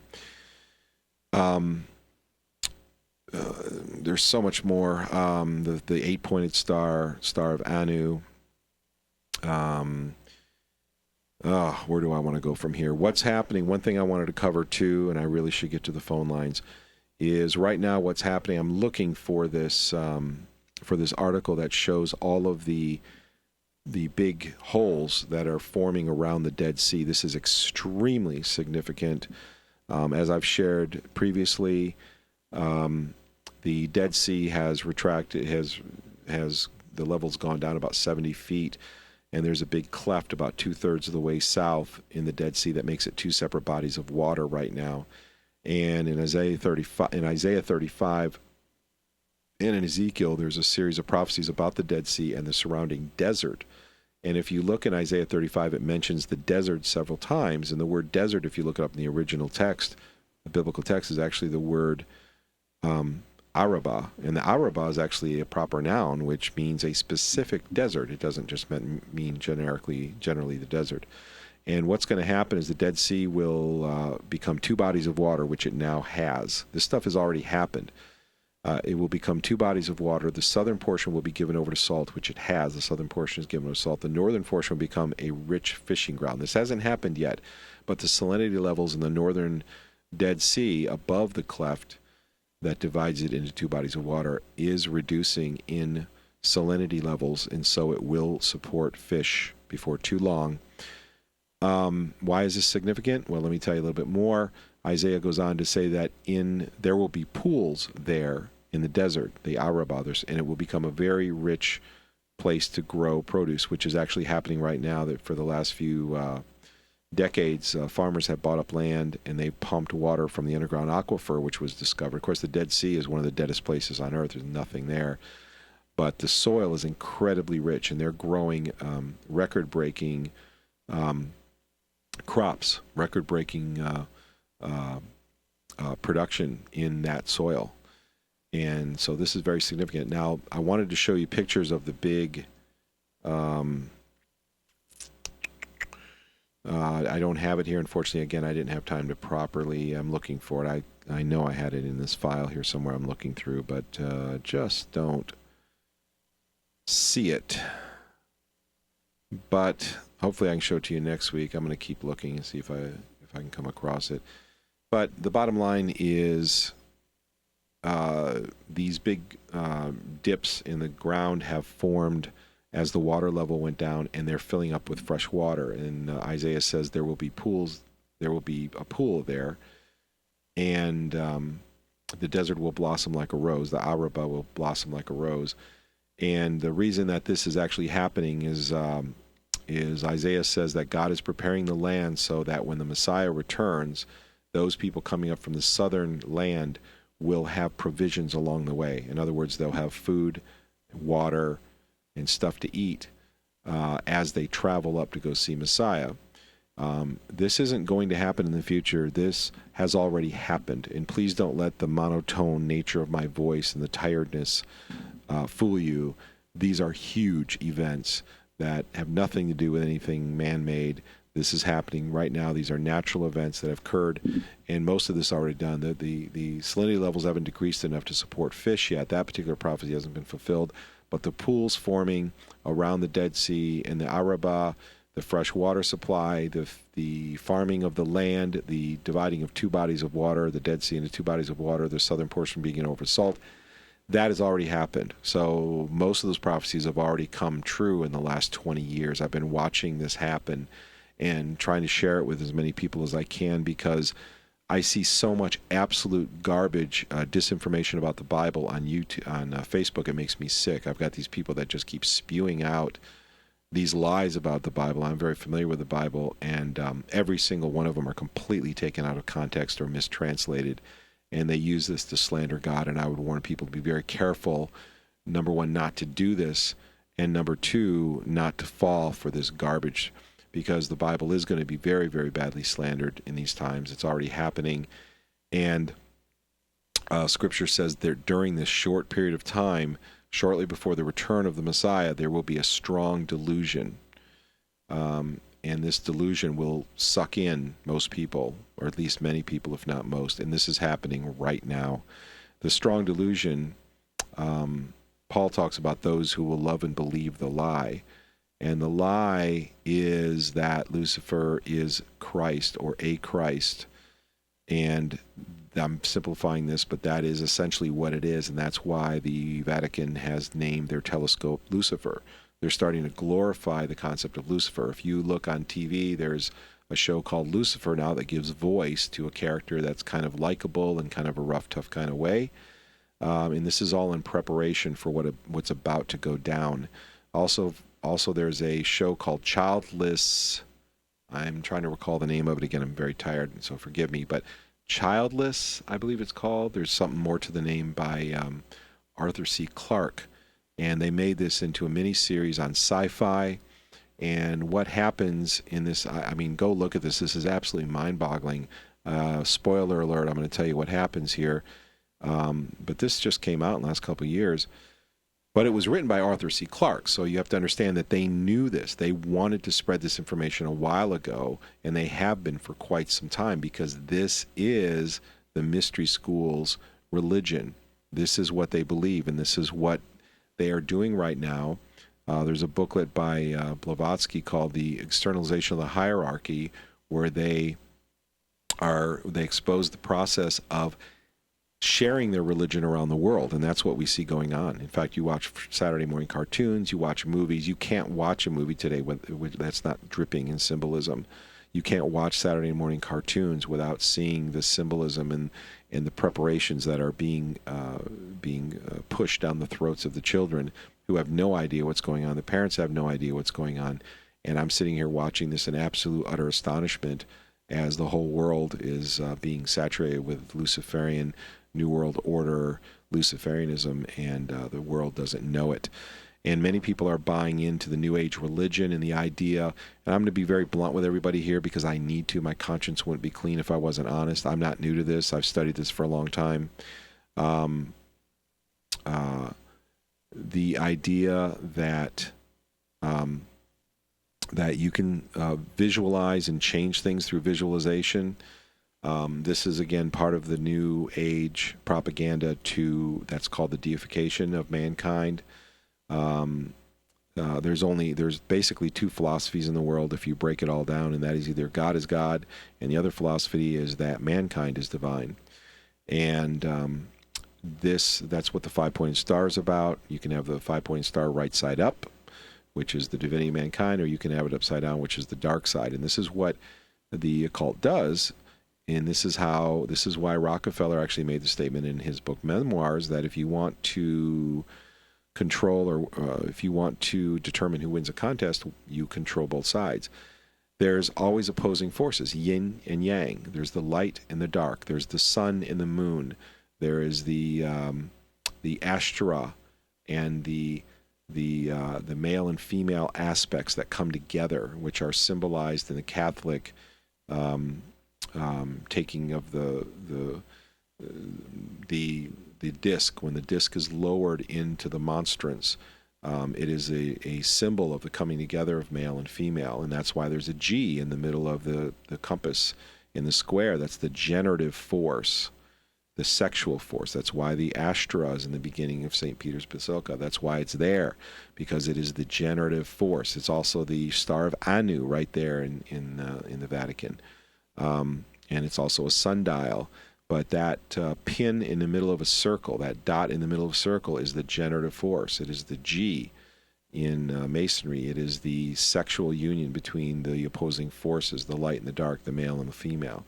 And they're absolutely obsessed with this in the mystery schools, and that's why it's everywhere. If you go into churches, sometimes you'll see an X with a P. If you see the X with a P, that's exactly the same thing as the dot in the middle of the circle. It's the very same thing as the phallic Ashtra pole. It's the very same thing. It is the generative symbol, and of course they say, the churches, the Catholic Church or the Orthodox Church will say that this is the sign of Christ. Well, that's again the public. That's for public consumption. That's what it means to the public. But if you go into a church and you see the X and the P, the secret side of it is it's the generative forces. It's the male and female forces coming together in the act of union and sex. And they're just absolutely, this stuff is everywhere. It's absolutely everywhere. So much more I would love to talk about. I could go on. I don't know how many people are really watching the stream at this point because the chat is broken. But I hope that this information I've shared has been helpful and useful. So much more I would love to share. Let me think. A couple more things I wanted to bring up. Let me see if I can pull them to the front of my very tired mind right now, since it's been difficult to sleep with the way that they've been spraying us.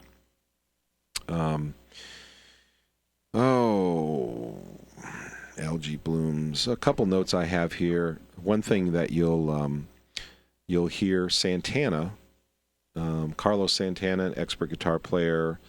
Some of his concerts he will sing Metatron. You'll hear the words Metatron. He will thank the angels. One thing that I want everybody to realize, as I said just a minute ago, and this is very, very important information, is that we're living in a time that is becoming more spiritual, more so than ever before. And the idea that there's spiritual influence trying to convince people of the divinity of people, of humans, in this, because this is part of the propagation of the lie that's going to bring out the final kingdom, that is bringing about the final kingdom right now as we speak. So there's a lot of spiritual interaction. And I could tell you about Santana and the lead singer for Matchbox 20, I lost his name right now, but who came together to make that hit song. They were actually spiritually led to make that song. What is the name of that song? My goodness, I'm not pulling it up right now. But the spiritual interaction that people have who are into this is pretty amazing, but not in a good way, because they're messing with the wrong side. And then I've talked about people like Sammy Hagar, who claims to be abducted by aliens. He said this right on the Howard Stern show.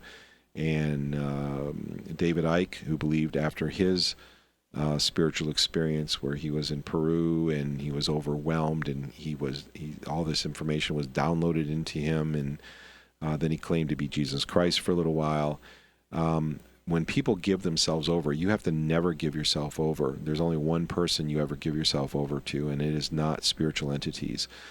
People are very confused by this because they think that the spiritual side of the New Age movement and the spiritual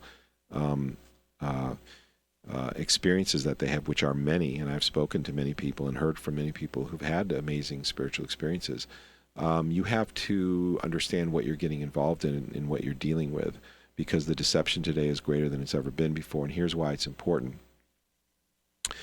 The people who are in power get their commands, and this is very important to understand, they get their commands through spiritual channelers. The Bible actually says that the whole world lays under sway of the evil one.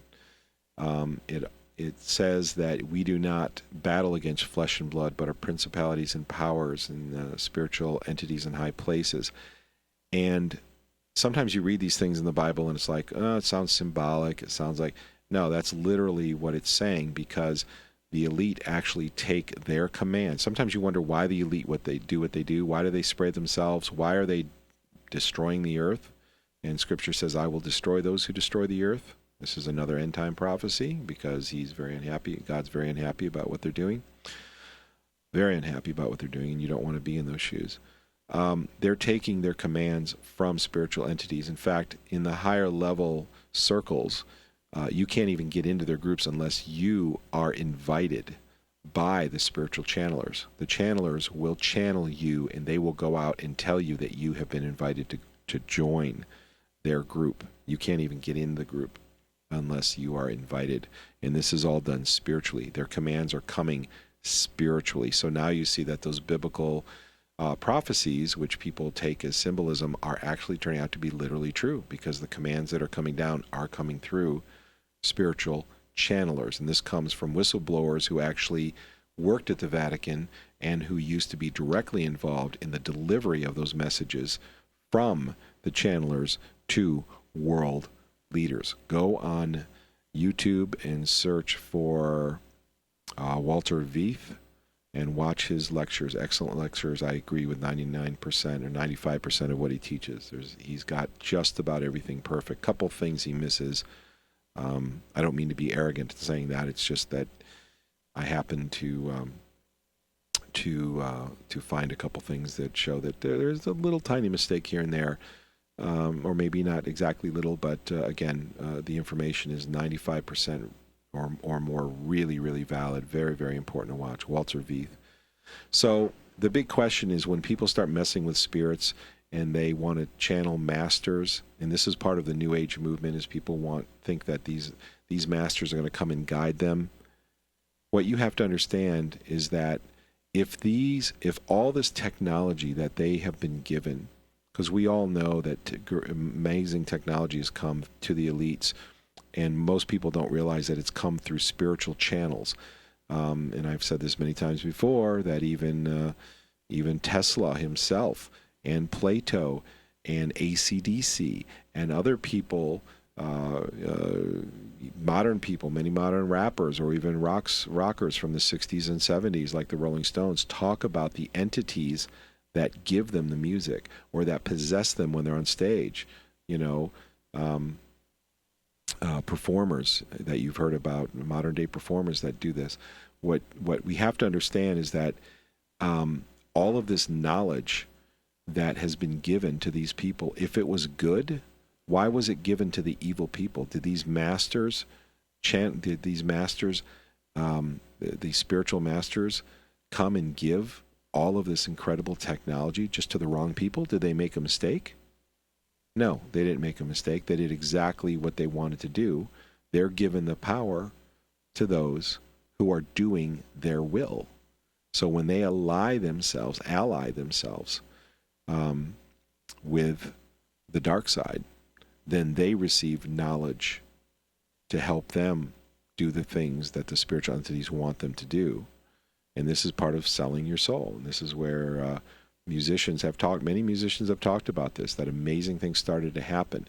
And getting back to where Santana thanks Metatron and the abundance of angels that are there surrounding their concert, and how these incredible things happen to bring people together to make a song or make that song, because these things accomplish the purposes of the evil ones. That's what's going on right now. And if you're not familiar with this stuff, you don't understand what I'm talking about, or it sounds oversimplistic, I would encourage you, I'd be more than happy to talk to you personally about this. I believe this is what also happened with Bill Gates. A lot of people talk about what on earth happened to this guy. Chuck, 1, 2. What happened to Bill Gates? Well, let me tell you my side of what I think happened to Bill Gates. Is if you remember, the federal government came against Microsoft years ago, and they said, we're going to take out your browser, we're going to break Microsoft into 1,000 little pieces. Bill Gates came out and publicly said, I can't believe how mean they are. The government's so mean. And then all of a sudden, all of these threats vanished. Windows never got broken into 1,000 little pieces. And what ended up happening was, I can't tell you why, but our console just went out. Okay, there we go. Was broken to 1,000. It was never broken into 1,000 little pieces. And what happened to Bill Gates? 10 years later, he comes out and he's a high-level occultist. Obviously, the way he's acting, he's one of them. He's doing all this. What happened? Here's what I think happened. They approached him and said, we want you to be part of our organization. And I think he said, nah, I'm pretty happy. I'm doing all right. I don't really want to get messed up with that kind of stuff, mixed up. And they said, no, you're going to do it or else. And he didn't believe them, and he had all the money to defend and protect himself, so he didn't worry about it. Then the government came against him and threatened to tear his company into 1 million little pieces, and all of this, all these horrible threats happened. 10 years later, he's one of them. I believe the same thing happened to him that happened to Aaron Russo, who was interviewed by Alex Jones. He was the Hollywood director who directed the Rose. He produced the Rose, and he produced Trading Places with Murphy,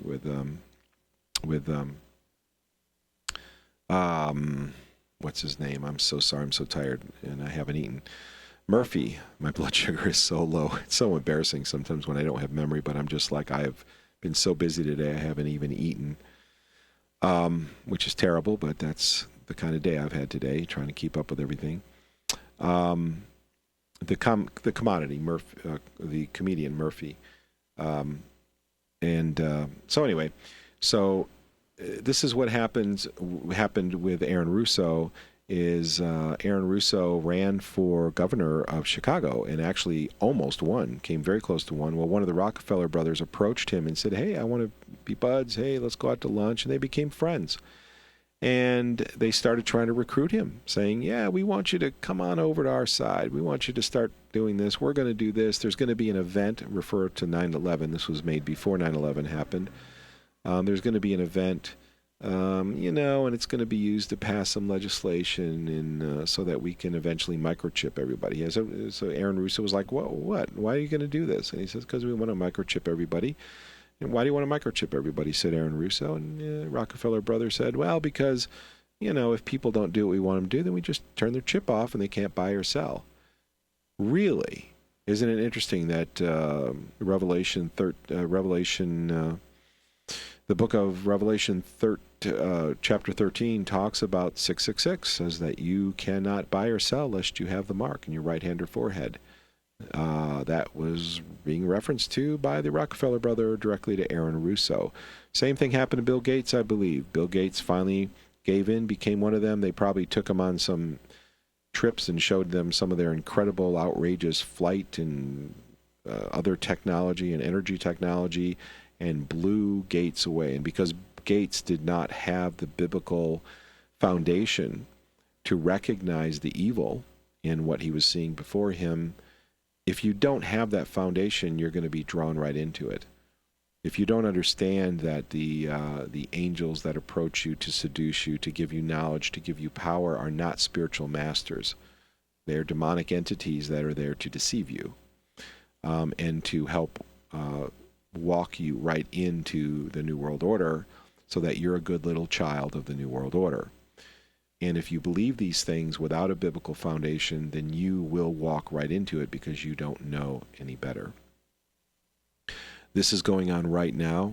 We are coming very, very close to the fulfillment of many of these prophecies, such as the Arabah Dead Sea prophecy I'm talking about, the 666 prophecy, the famous one in Revelation 13, not to mention the Revelation 18:23, in case you haven't heard it yet, is the prophecy that talks about, I believe, chemtrails and pharmaceutical drugs and fluoride, which says the great merchants of the earth deceived the people by their sorcery. And if you analyze that phrase, this is talking about how the world will be deceived at the end time, shortly before the second coming of Christ, who is going to come back, and is going to come back relatively soon. I don't know when, but it's looking not far away, looking at the writing on the wall. This is why I'm saying these things. The Revelation 18:23 says, the great merchants of the earth, identifying who's doing the action. Great means powerful. Powerful merchants. What does the word merchants means? A trader, wholesaler, manufacturer. So the powerful manufacturers of the earth. In other words, these are the corporate overlords who run the huge corporations. It's right there in front of you. The manufacturers, the wholesalers, the traders. That's what it means. So the powerful wholesalers, traders, the corporate oligarchs of the world deceived the nations by their sorcery. The word sorcery in Revelation 18:23 is the word pharmakia. It's a Greek word pharmakia, which means pharmaceutical, which really means, this is where we get our word pharmaceutical, which means to drug or poison. So that's my blurb for today. There's a million other things I'd like to talk about, but boy, I've gone on for quite a while. But I share these things from my heart because we are living at the end of the age. There's going to be war. World War III is coming soon. There's going to be much suffering. There's going to be much more damage done. The anti-chemtrail movement is failing. I'm sorry to say, I'm just being very honest, and I'm very, very disappointed. There's a handful of people that are doing great work, working feverishly. It's like anything else. You've got a small handful of people who are doing all the work, and everybody else sitting around hoping something good happens. Nothing good is going to happen. Unless people get up and get busy, it's over. And there's very little time left. And I believe that these ugly and horrible things can be pushed back or even averted. And even the prophecies could be averted about a quarter and a third of the population dying, which are spoken about in Revelation as well. I don't believe these things have to happen.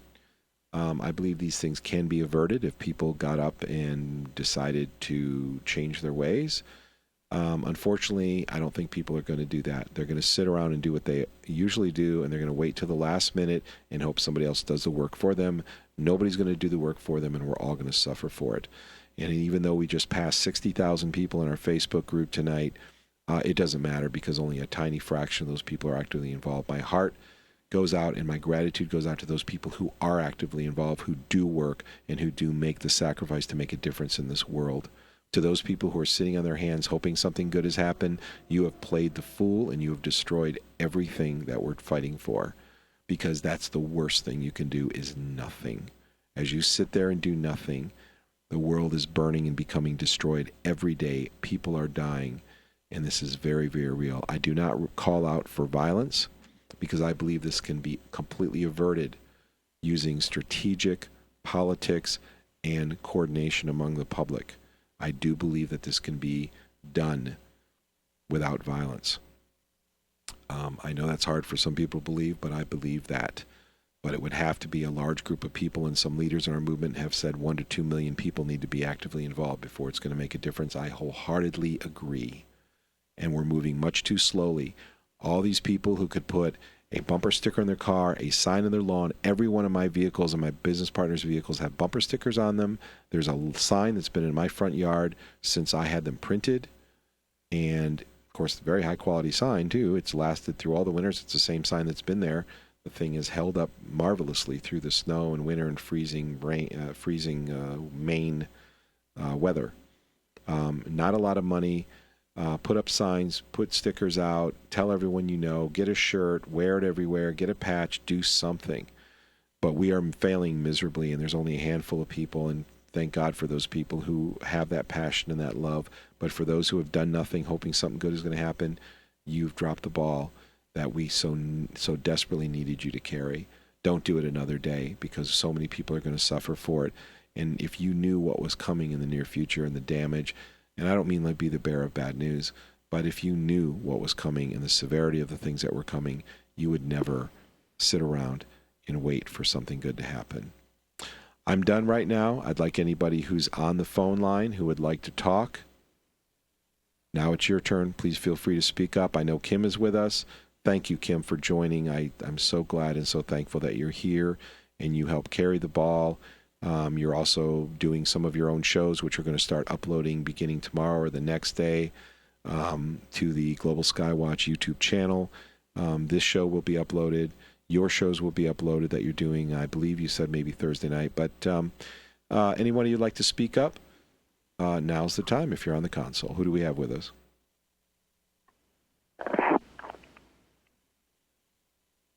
Hey, Russ, this is Seth. Can you hear me? Hey, Seth, how are you doing? Good to hear from you. Good, man. Hey, I just wanted to make an announcement. I know there's been, chronic issues with live stream. I've actually been working with Russ to see if we can get a self-hosted live streaming solution going on a server, but we've sort of been battling with some software issues, and I've been real busy with some other projects. So that is in the works. I apologize it's taking so long, but I want to let people know that we're gonna give that a spin and see if we can move off the live stream platform and eliminate some of those issues. But the second thing is that there's a fantastic Skype replacement called Tox, and you can find it at tox.chat, tox.chat. And this is free open source software that is built with your privacy in mind. It's totally free, and you can make video calls with it, audio calls, and also have a group chat feature. And it's peer-to-peer, so there's no centralized servers. It's unlike Skype, which was acquired by Microsoft, and then they moved all the so-called supernodes into a data center somewhere in Virginia, which I believe is just primarily for surveillance purposes. But, what I'd like to do is get a Tox chat going during these calls that's not going to go down, that everybody can continue to chat on no matter if live stream is working or not. So go ahead and open up your browser, go to tox.chat, and download the QTox one. That's QTOX. There's a couple different versions. It's a little bit confusing, but you want the QTox one. And then once you've signed up, you can send Russ or myself an email to get the big long ID that you copy to add another user. So just shoot Russ an email. He can send you back his ID. And then once we have, at least a handful of people on there, we can set up a group chat during the next call and just use that for chatting. Personally, it always kills me that all these activists use all these surveillance network services. I know sometimes you have to because they have the most reach and penetration, but why roll over and make it easier for them to spy on you, especially when there's good, decent alternatives that exist. So again, that's tox.chat. Go ahead and install the software, copy your ID, shoot it in an email to Russ, and he can add you as a contact. Awesome, great suggestion. Appreciate that very much. Seth, I appreciate that very much. It looks like I'm not getting my audio coming through the phone, apparently. I don't know. Can people on the phone hear me? I'm actually listening to you on the phone. It's a few minutes ahead of where the live stream is. I stopped the live stream just to listen on the phone. Okay. Was the live stream working continuously? I can hear you, Russ. Oh, good. Thank you. Appreciate that. Thank you, Seth, for that. Tox, QTOT, what's the website one more time for people who want to go there? It's Tox, T-O-X, Tom, Oscar, X-ray, chat, C-H-A-T. Awesome. That's great. Great way, secure way to communicate and chat with people, fully encrypted, good, solid platform. I've used it myself, and it's actually been very solid and very reliable, so that's good. Anything else you want to say, Seth? That was the main thing I wanted to get at. Those pictures that you got on there are pretty cool. Are those all posted at the, I know you didn't want to reveal the source of it, but that one where the trail is like dropping through the cloud cover and forming that sort of river trough, is that stuff all on the forums? That stuff is on, if you go to Global Skywatch, click the Chemtrail news feed, and you can find it in the news feed there. Okay. Yeah. Have you heard anything about what's going on with Michael Murphy and what are they going to do? They're going to have a glider go up and harvest the ship tracks? I heard an interview to that in the last month, and I was wondering and I know he's trying to raise money for his film. I don't know if they've actually sent the glider up and gotten the samples. There's also, I think he has another link on his website too, where they do hair testing. One of the things, nobody wants to believe, right? Oh, it's, to come up with any other excuse. But what I like to do is tell people to, hey, why don't you, if you're so sure about it, go ahead and have a hair test. I'll pay the $20 or whatever, and then when it comes back positive for aluminum, barium, strontium, then you can start trying to figure out where that's coming from. I think the one Michael Murphy advertised on the site is Toxy Solutions, Toxy Solutions.com, and you can get simple, accurate tests for, I think, heavy metal impurities in the body. I don't know if you guys have used that or not. They have another product. It's called Toxy Screen. Yeah, actually, it's funny you bring that up. I was just going to bring that up. ToxySolutions.com. They have a revolutionary way of testing heavy metals, which what they do is they actually swab, or you actually do it yourself. You swab your gum line, your lower gum line, several times, and what happens is you get tiny amounts of blood that are absorbed by this Q-tip kind of thing, and then you put it in a little container and you send it off to them, and they're able to take that blood and test for heavy metals. So it's basically a way of getting a blood sample without using a needle. And it's not terribly expensive. It's a little pricey yet. Maybe it'll come down in the future, but they have a whole line of testing. You can get tested for glyphosate, aluminum, mercury, lead, and a host of other tests they have there. So I would encourage people to check that out. And Seth, I think that's a great suggestion because I had my hair tested and I was quite high in aluminum. So I started taking supplements like malic acid to get my aluminum levels down. But everybody's got to ask themselves, where is all this aluminum coming from? Where are all these metals and stuff coming from? And from China, Russ. Haven't you heard? It's coming from China and the coal plants. Yes, China, coal burning power plants, of course. Yes, that's the story, and they're sticking to it. But that's good. Yeah, Toxy Solution. God, yeah, I know, it's crazy. It's crazy. It reminds me of how people can be programmed. I've been listening to this podcast called Free Your Mind. This guy Bill Church, he's out in Seattle, and there's a Free Your Mind conference actually pretty close to you down in Philadelphia. It's coming up in April, and so it's kind of like consciousness, freedom, liberty movement, etc. And he was talking about, he's a dog trainer, and so part of the things that got him into this is that he would recognize these program responses when he'd bring up certain issues. And he's like, damn, this is just like when I'm training these dogs. This looks like a programmed response that a dog will show. And it's funny because, you this thing about the China and the coal plants, it reminds me like I was telling a friend of mine, I said, look, the United States is like the modern-day gulag. It has the highest prison population in terms of absolute numbers and percentage of the population of any nation on Earth. And I said, even more than China. He's like, and he's just instantly like, well, that's because China executes so many people. I just started laughing. I mean, yeah, they execute maybe like 1,100 people a year last time I checked, but that is nowhere close to explaining the discrepancy, but it just goes to show you, like, I mean, it's so maddening, you know what I mean, when you run up against this and you're trying to, I guess, bust people out of their existing paradigm. Is that the people that are doing the programming, you know, really know what they're doing. That's for dang sure. So, back to that Toxie screen. The prices start out, I think, $90, but it's more expensive than I hoped, and up to $180 or $200 for the 5 heavy metal test. So, anyways, go ahead. Yeah, no, I totally agree. And the whole programming of people is astonishing to me. You know, if you've ever seen these shows with people like Darren Brown, who's in the UK, and he programs people, and I do believe there's a spiritual element to it. I mean, there's been shows where things went wrong, and with Darren Brown, and people started screaming, and they experienced something that was really far out. But a lot of noise coming through your phone there. Oh, yeah, sorry. I put on some zip up my vest because I'm freezing here. Oh, okay. All right. That's okay. No problem. Sound like a glacier going off there or something. But it is amazing because he deals with the programming of people, and it's absolutely mind-boggling. Something like on the order of like 13 out of 15 people are completely programmable. And then he says, and he doesn't know why, he says there's an anomaly where there's about 2 out of those 15 people, you just can't do it. There's something about those 2 people. But everyone else just falls right into it. And his show that I've seen is just astonishing how he takes and controls people, what they're thinking and what their conclusions are. And I agree with you. You know, we live in a day and age where where people, if people don't like the truth, they just make something up.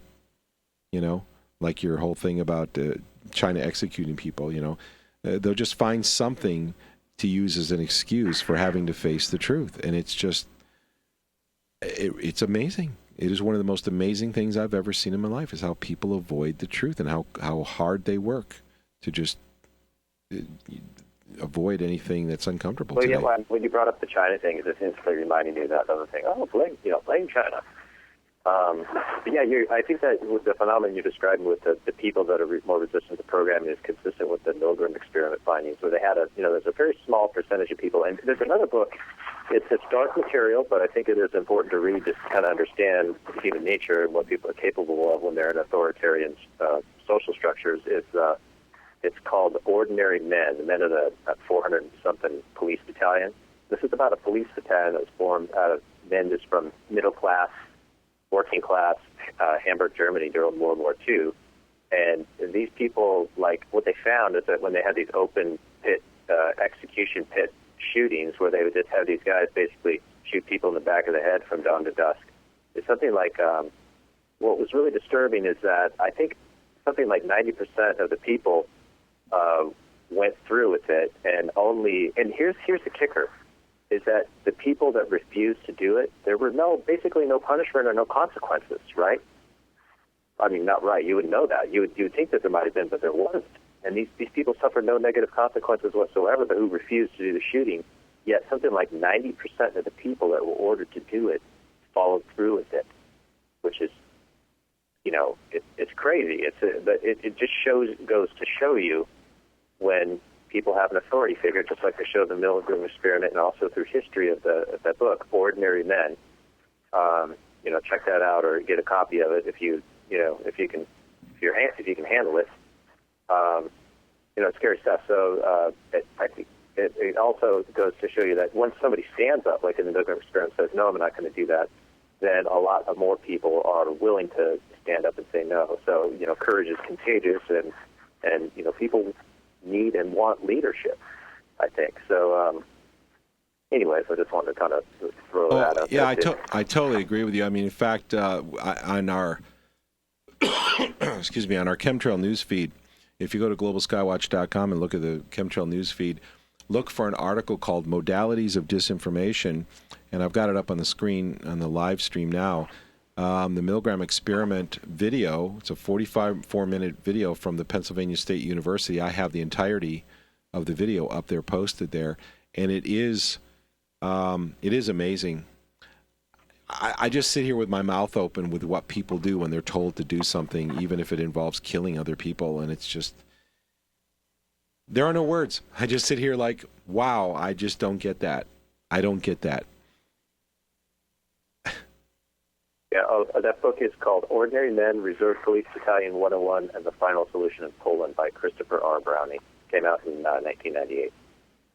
Nice. Hey, Russ. Yeah. We got Dan waiting on in the call console from area code 585 that I know probably has a lot to add to that discussion. Oh, great, absolutely. Michael or not. Absolutely. Yeah, I'm all done. Bring somebody else on. Thank you, guys. Bye. Seth, thank you so much. Thank you for all your help and your work doing stuff. Seth is a great help. No idea. But that's awesome, Seth. Thank you for the information. Yeah. Seth is. Yeah, you bet. Yeah, Seth makes great contributions on multiple levels, and I very deeply appreciate that. Dan. So where's Dan? Is Dan here? Did you say Dan was on the console? Hey, Russ. Hey, Tim. Hey, how's it going? Actually, how are you folks doing? Doing okay. How about you, Kim? You still on? I'm right here, yep. Good. Yeah, doing well. Dan, what have you been up to? It's been a long Good. time. Oh, not a whole lot. I've had quite the busy year, actually. And I was thoroughly enjoying that conversation that was going on. Pretty amazing stuff, really. Awesome. Thank you. What do you like particularly? I mean, what really strikes you? Well, it's really anything. It was the conversation just going on. I think your show tonight has been very informative. I'm just sitting back enjoying the whole thing, actually. The two gentlemen who are talking are very very learned in what they're talking about, and wouldn't mind bringing them back on, actually, if they want to keep talking about what they were talking about. But there's so many things that have gone on in the past, and even in the present, whatever, that are so important for everybody to understand, like they were talking about. And what you're talking about, Russ, I think the tone really overall is that the stuff that's going on now is life-threatening, and we can't put it any other way than that. And then, by all means, have somebody chime in if they disagree with that. But the whole, I think the playbook that we're up against has been formulated for so many decades, if not centuries, and we just really need to know that there are a lot of things out there. We can talk about mind control. We can talk about RFing people in large swaths of land and what they're able to do with the RF and changing mindsets, making us happy or sad or depressed or violent or whatever. You know, there's just such an amazing amount of things going on right now, and there's so many dots to connect. Anyway, I guess I'll throw it out right now that I'm enjoying the show now because I think there's an awful lot of discussion going on that's real, and it's about time we all get real. I'm not saying we haven't been real or you haven't been real or anybody else, but it is about time that those of us who maybe really feel we understand what's going on, it's awesome to hear conversations going on like you've had tonight. Actually, I feel that can give us some solace, and there isn't much out there. And again, if anybody's out there wants to chime in. Well, thank you. Yeah, I appreciate that. Or with that, by all means, please call in or whatever. But your show's great tonight, Russ, and glad to hear you there, Kim. Hey, Kim. Hey, Dan. I appreciate all your contributions. I mean, you have been a tremendous shining star, kind of, because you've studied so many different areas of this, from many rabbit hole discussions that we've had over the long period of time and stuff, and I feel like you always have some extremely insightful things to share, and you've always been so supportive of people that are calling, whether they're just barely hitting that learning curve or there's someone that's been in it for a while. So it's just really nice to have you join us whenever you get a chance, Dan. Thank you. Yeah, thanks, Kim. Well, it's fun to be here, and again, I don't think I can ever be accused of being optimistic about any of this stuff, and yet I'm not pessimistic to the point where I get on a call and say, hey, this is over.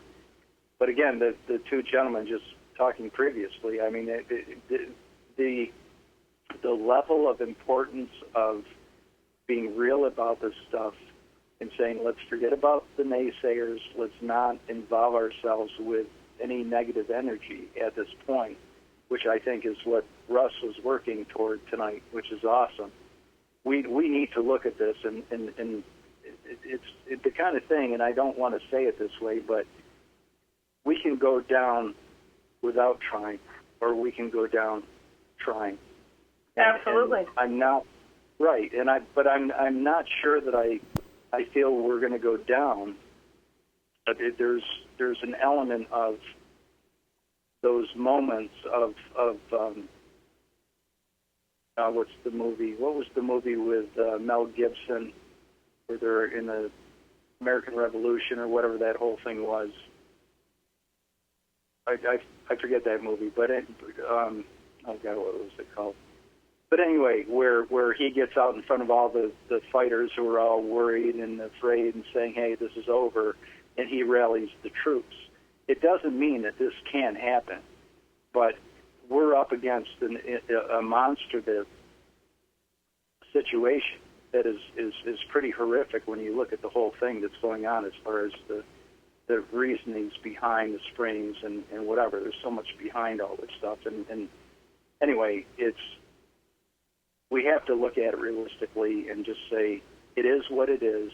We all need to do what we can do if that's enough. If it's not enough, it's not enough. If it is enough, then it is enough. That's how I see it. Russ, do you agree with that kind of mindset, or you sounded tonight like you thought that way, but there are apprehensions? Yeah, absolutely. I mean, I think, from a biblical point of view, the prophecies are very clear that the saints will be battling with the beast, as it is called in Revelation and Ezekiel, during this final battle, during this final confrontation. What are the saints doing? A lot of people have this question, wondering, well, what should I do? What am I going to be doing? What should I fight? Should I do this? And absolutely. I mean, we are at battle. And part of what we do is we expose evil, we expose lies, we tell the truth. This helps to wake up the public. This helps to open people's eyes to truth and what's going on. And then there's all much deeper spiritual implications as well. But I absolutely, worst thing that anybody can do, whether it's from a physical point of view or a spiritual point of view, is sit on their hands and do nothing. For those who do know Scripture, Christ himself said in Revelation, he said, I spew you out of my mouth, not because you're hot or cold, but because you're lukewarm. There's example after example that the worst thing you can do is be apathetic. And even Paul, who was a Christian murderer early on, was very zealous, and he was converted into the guy who did perhaps more to wake up people and to spread truth than anyone, perhaps. He said himself, he said, I am not a whit behind even the chiefest of apostles in deed, and so on and so forth. He was passionate, and I respect that. And, the thing is, you can look at your human emotions, you can look at yourself and see what is it that you're attracted to. We're attracted to people who are strong, who have faith, who have, and by faith I mean courage, because faith has different meanings, but who have courage, who don't sit around and are apathetic, people who are knowledgeable, people who, we respect these kinds of people. We don't respect people who sit around and do nothing, who live in fear. And many people don't realize, if you don't know this about Scripture, we need to know, is that there's a list of people in one of the books that says, is a list of people who shall not see the kingdom of heaven. And what many people don't realize is can anybody guess what the very first thing on that list is? What is the very first thing? Cowards or fearful. The Old King James translates it fearful. One of the new versions translates it cowardly. Cowardly people shall not see the kingdom of heaven. The fearful shall not see. If we are fearful or cowardly, we need to work ourselves up out of it into a state of courage and live with passion and live with courage.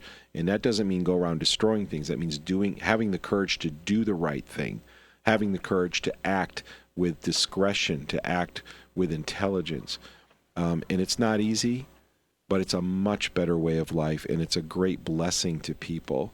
Even if they're just simply learning, and you teach somebody who will then spare their children from the needle. I didn't get spared from the needle. I got a mouthful of mercury, and I grew up in a medical family and had all my vaccines, and boy, did I suffer from mercury. I was very sensitive and very reactive to mercury. But even if we can improve people's lives just by spreading that kind of information, that's something that has value. But it takes courage to do that, because you're going against the current. You're going against what mainstream media is saying. You're going against what the flow is saying. You're going against what your local neighborhood signs are saying. Come in and get your vaccine. I saw a couple of days ago, I was in a store, and they had signs up, pneumonia vaccines available now, And I'm just like, well, isn't that interesting? Because the sickness everybody's getting with this last round of chemtrails is all kinds of fluid buildup in people's lungs. In fact, I've never had an illness like this before that I can remember, where my lungs just had the hardest time getting cleared out that I've suffered with the last week. But anyway, so yes, act with courage. I totally agree. We should be fighting. Being apathetic is the worst thing anybody can do. Do not be apathetic. Do not sit in your hands, and do not expect things to get better without action, because they won't. Russ, I just wanted to jump in real quick about the vaccines. There's a fantastic interview that I think James Tracy he has a show called, I said checkingitout.com, but I think it's called Real Politics now. He interviewed a doctor. It was either him or it was the other guy in, I can't remember the name of the podcast right now. Anyways, I think her name is Stilla Walker. She's a homeopathic doctor, and she was talking about homeopathic vaccines. I don't believe the entire concept of vaccines is bunk.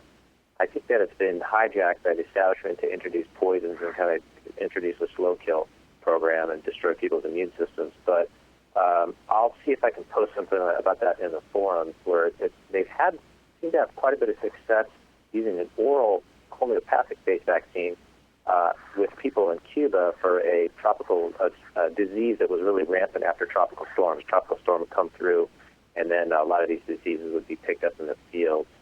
And it was, I can't remember the name of the disease right now, but so I've kind of swung back and forth. I've been trying to figure it all out. Is the entire concept a bunk, or is there some merit to it? And I think when done in an oral manner, because injecting stuff directly into the bloodstream, bypass all the body's natural defenses, is insane to me.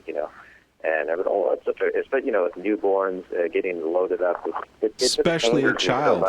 They have not fully developed immune systems, and we're going to put known neurotoxins in their body. It is anybody should open their eyes and say that this is not science. Scientists do not do this. This is not science. This is a social program. It is not a scientific program.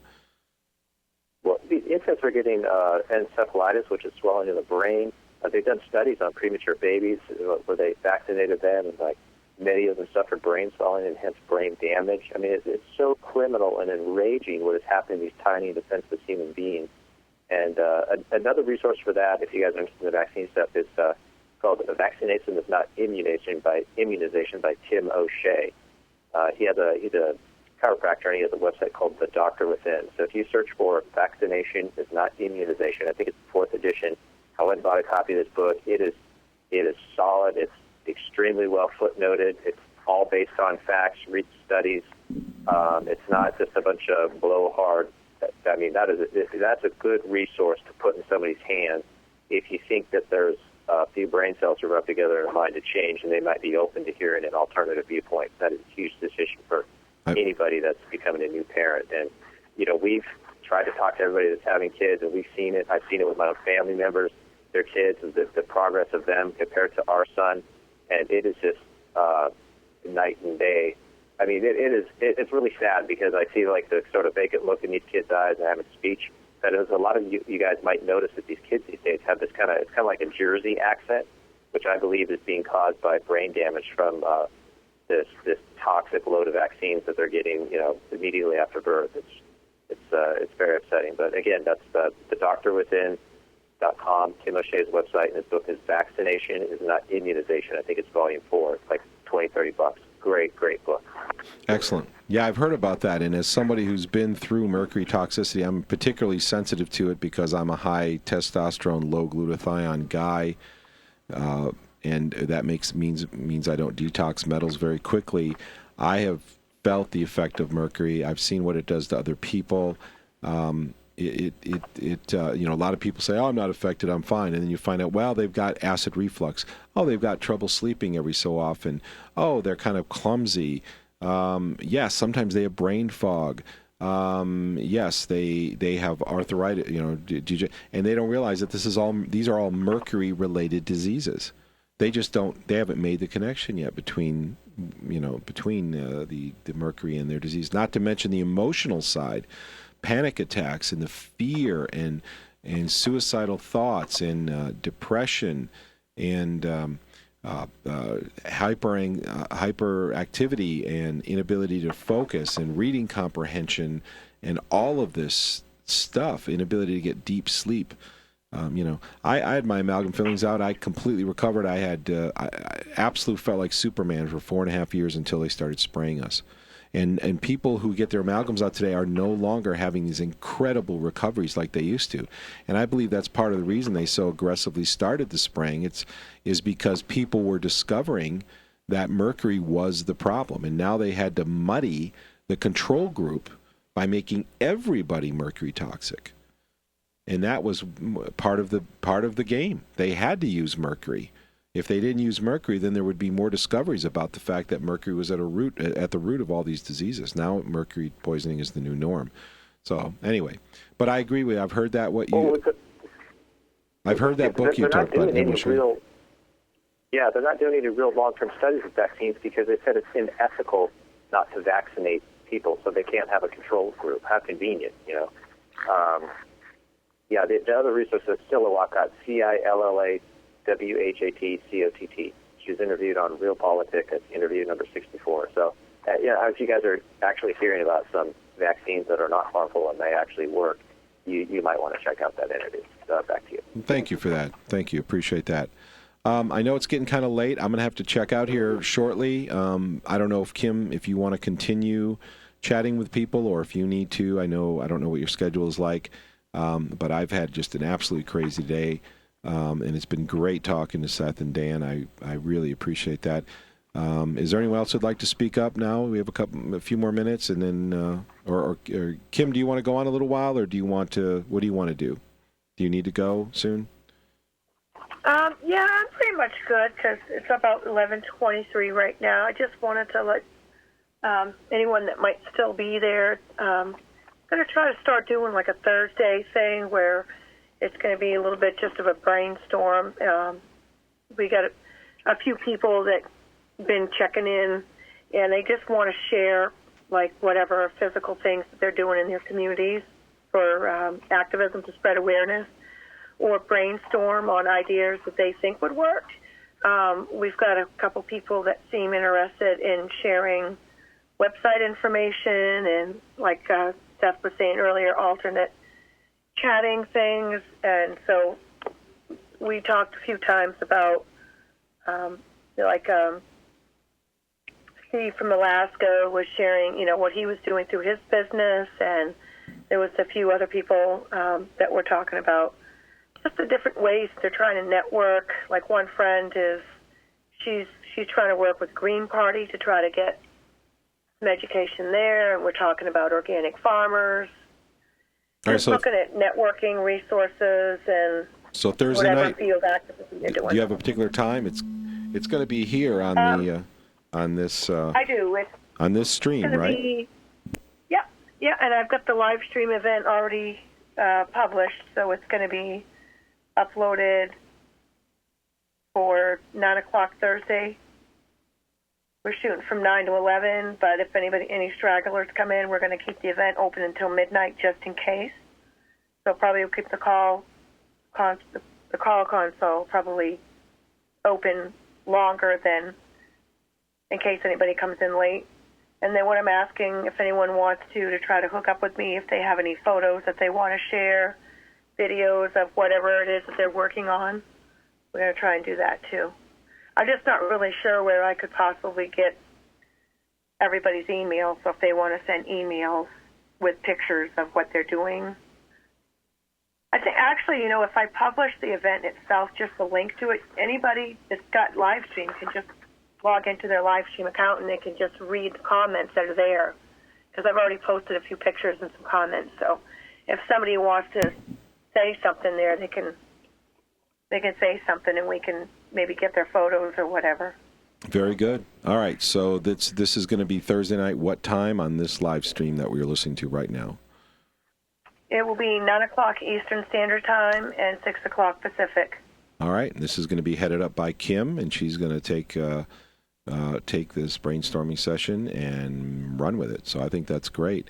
Well, listen, I do have to run here in just a minute. Is there anyone, I want to give everybody an opportunity, though. Is there anyone else on the phone lines that would like to talk back and contribute?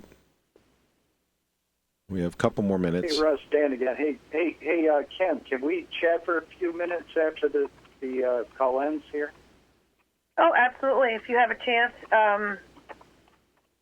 Do you want to Skype or what? Over. I can Yeah, leave, we can do the Skype. Yeah, or I can just leave this console on after we stop streaming. So if you want to just talk here, whatever, it's up to you guys. You might not want to record it. Oh, it's not. It's not recorded. I'm not recording in the phone panel anymore. Only the live Hey, stream. Russ, how do I let sure, people that'd know be good. verbally what the name of the live stream broadcast? Because I have followers, but it says livestream.com, then it says account, and then it says my account number, and then awareness train. So I don't know, is that my event? Like, how do I tell your listeners now how to find the Thursday? How do they find it? Just I'll tell you what what. if they don't have Facebook or something? I'll tell you what. Let's go over that tomorrow. Let's get together Okay. tomorrow and we'll go over those kind of details because I've been meaning to get together with you, but the last few days have just been crazy for me. So. All right, that's cool. So I've Yeah. got some people's emails and I've got some phone numbers, and I'll just hit up the Facebook pages with a link for Thursday's brainstorm, and then I'll get a hold of you tomorrow sometime. All right. Sounds good. Sounds good. All right. Well, if we're all done with the phone lines, I want to thank everybody for calling in and everybody for joining us. This has been great conversation. The people who call in and join us are smart people who contribute great information, and I deeply appreciate them. I hope the information that I shared tonight is beneficial. There's so much going on a spiritual level that it's hard for people to grasp, but we're entering the time in history right now that more has been written in the Bible about this time than was written about the time Christ actually walked the earth. So we're living in very, very intense times, and they're going to only get more intense.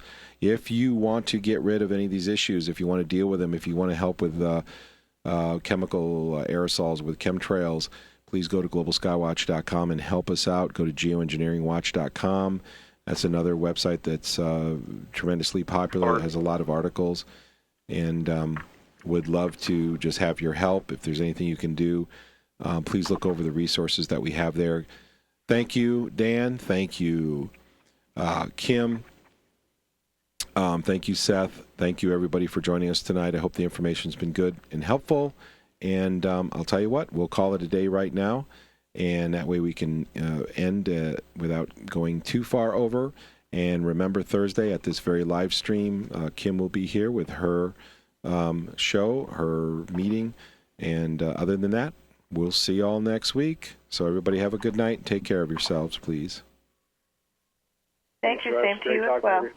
Great talking with you all, Good night, too. Russ. All right, good night. Good night, Dan. Goodbye.